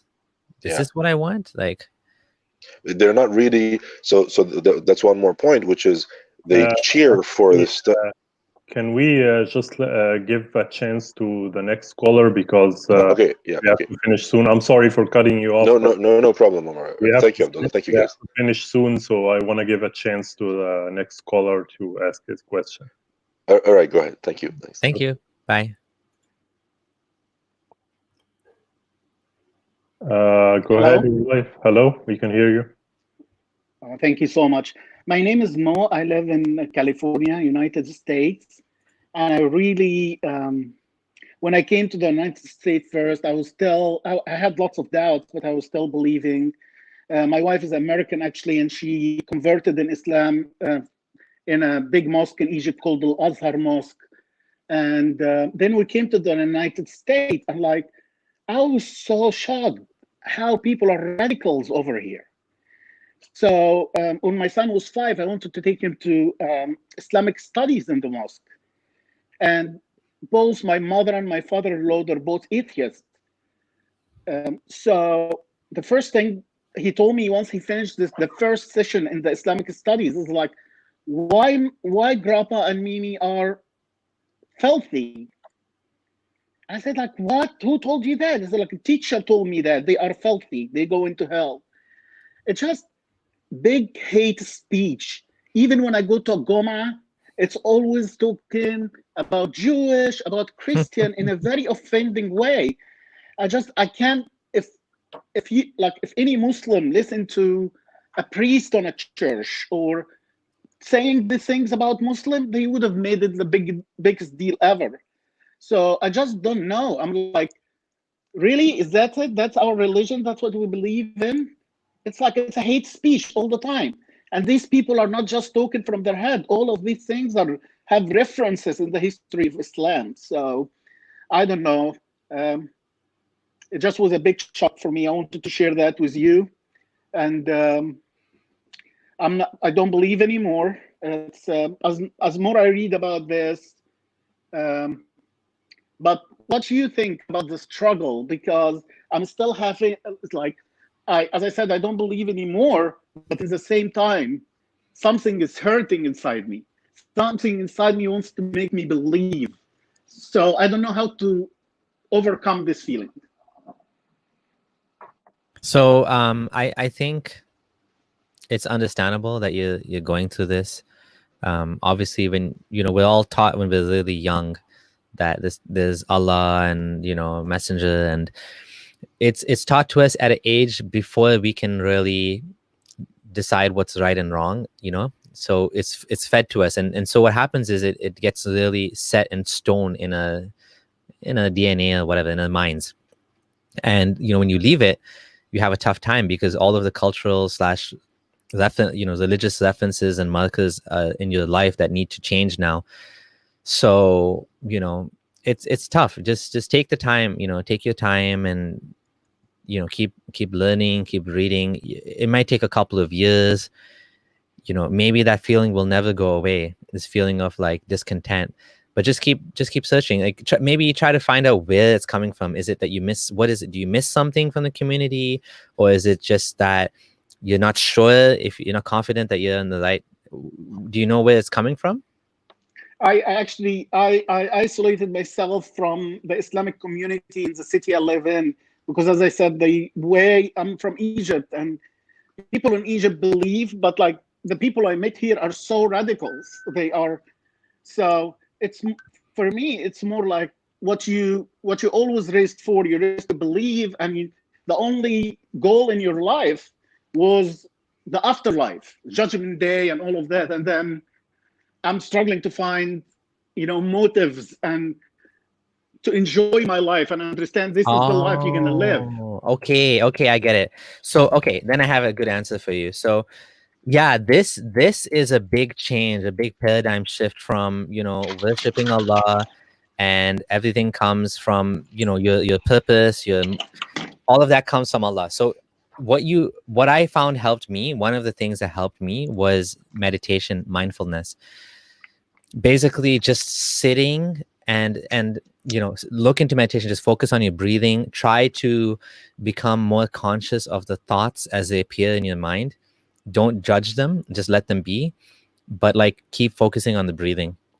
As you do this over time, you tend to find that things will change. Your whole process you will no longer be overwhelmed by these thoughts, right? You will find that you'll be more at peace. And I would say replace your previous purpose with a new purpose. Find something else. For me, my activism. So Islam still gives me purpose. I mean, well done, Abdullah. You left Islam, you still can't stop talking about Islam. I love it though. I like talking about it. So that's, for me, is the activism gives me purpose. For Omar as well, in some ways, because you feel a little bit cheated and you feel like you lost so much, you want to make up for that. Exactly. And that's why some of us do the activism. The other thing you can do is just find something else in life that you love, that you can replace your love of Allah with, like whether it's music, whether it's whatever it is in your life, whether it's being a good parent, learning how to cook, become a master chef, whatever it is. It doesn't have to be anything like glorious and grand like activism. It could be anything, right? But maybe make your own car, get into woodworking, whatever it is, make a blog. So find something else. So do the meditation and find something else to replace your previous enthusiasm for Allah. And I personally don't think any other religion would do, but I do think that mindfulness, which comes from Buddhism, the idea of just being aware of your thoughts and not letting your thoughts be like not running away with your thoughts, because we're always either in the future or in the past. The mind is always going this way or this way, but we need to learn to be in the moment. That's actually a difficult thing to learn, especially if your mind is in charge. Your mind actually tells you what to do, what to think, where to go. And it's a different paradigm when you look at meditation. So maybe, meditation doesn't work for everybody, but you could try that. And like I said, find something else to become busy with, and you'll find that hopefully things will get better for you. Thank you so much. That was very helpful. Yeah. I also think it helps when you find non-religious friends. Like when you isolate yourself from an old community, you need to replace it with a new community, new friends. I wouldn't say atheist friends particularly. I mean, if you can find atheist friends, that's fine. But just secular friends, like people you can go out with and enjoy with that stuff. Because a lot of Muslims' activities are centered around religious activities, like going to the mosque and the Eid and stuff like that. So I think that helps as well. I think we can close with that, and it was my pleasure to have you today. We're honored to have you. Yeah, my pleasure. Thank you for no, thank you as well. And I was gonna say, Omar, like you have a lot of insight as well. I kind of wish you would have answered some of those questions. You probably would have done a better job than me, but no, thank you for having me. I appreciate it. I think it's more about exchanging ideas. It makes you grow more. We can do that later. And I think we represented our Gilda religion well. Maybe Gilda will guide you to the true religion. I think that actually George came up with that because he got sick of people telling him, well, prove Allah doesn't exist, prove Jesus doesn't exist. Well, he said, well, prove that the water tap water doesn't exist. I think he exists, and you have to prove for me that he doesn't. That's how it came to be, and then it grew organically. So it was our pleasure to have you, and we hope to have you again and collaborate with you. And I think it was really a really useful conversation. I don't know if you want to say any final words. No, just thank you so much. And just to share or plug my blog, do check out my blog, abdullahsamir.com, just the same way that my name is spelled. I have hopefully good resources for people that are questioning in English. I tried to basically document whatever conversations I was having over and over again. I mean, my YouTube channel is kind of like that, but like this is more formal. These are actually the arguments that I think, most strongly represent the problems with Islam. And I really do think that it's not about the problems in Islam. It's about proving the fact that in the first place that Islam is true. Because if we have this perspective of you need to disprove Islam, well, no, I don't need to disprove Islam. Actually, you need to prove it. Why should we even believe in it in the first place? I mean, that's a bigger argument. But for someone that's already a Muslim and is questioning, the holes, the perspective of showing them the holes in the Quran, that helps, I think. So that's my, that's what I have to offer. And yeah, thanks for having me. And hopefully we'll do it again sometime. Sure. We'll get you on my channel as well. And maybe some of your other co-hosts as well. Oh, for sure. I'll arrange that with them. And it was a pleasure having you again. And hopefully we'll meet again soon. All right. Bye, everyone. Bye.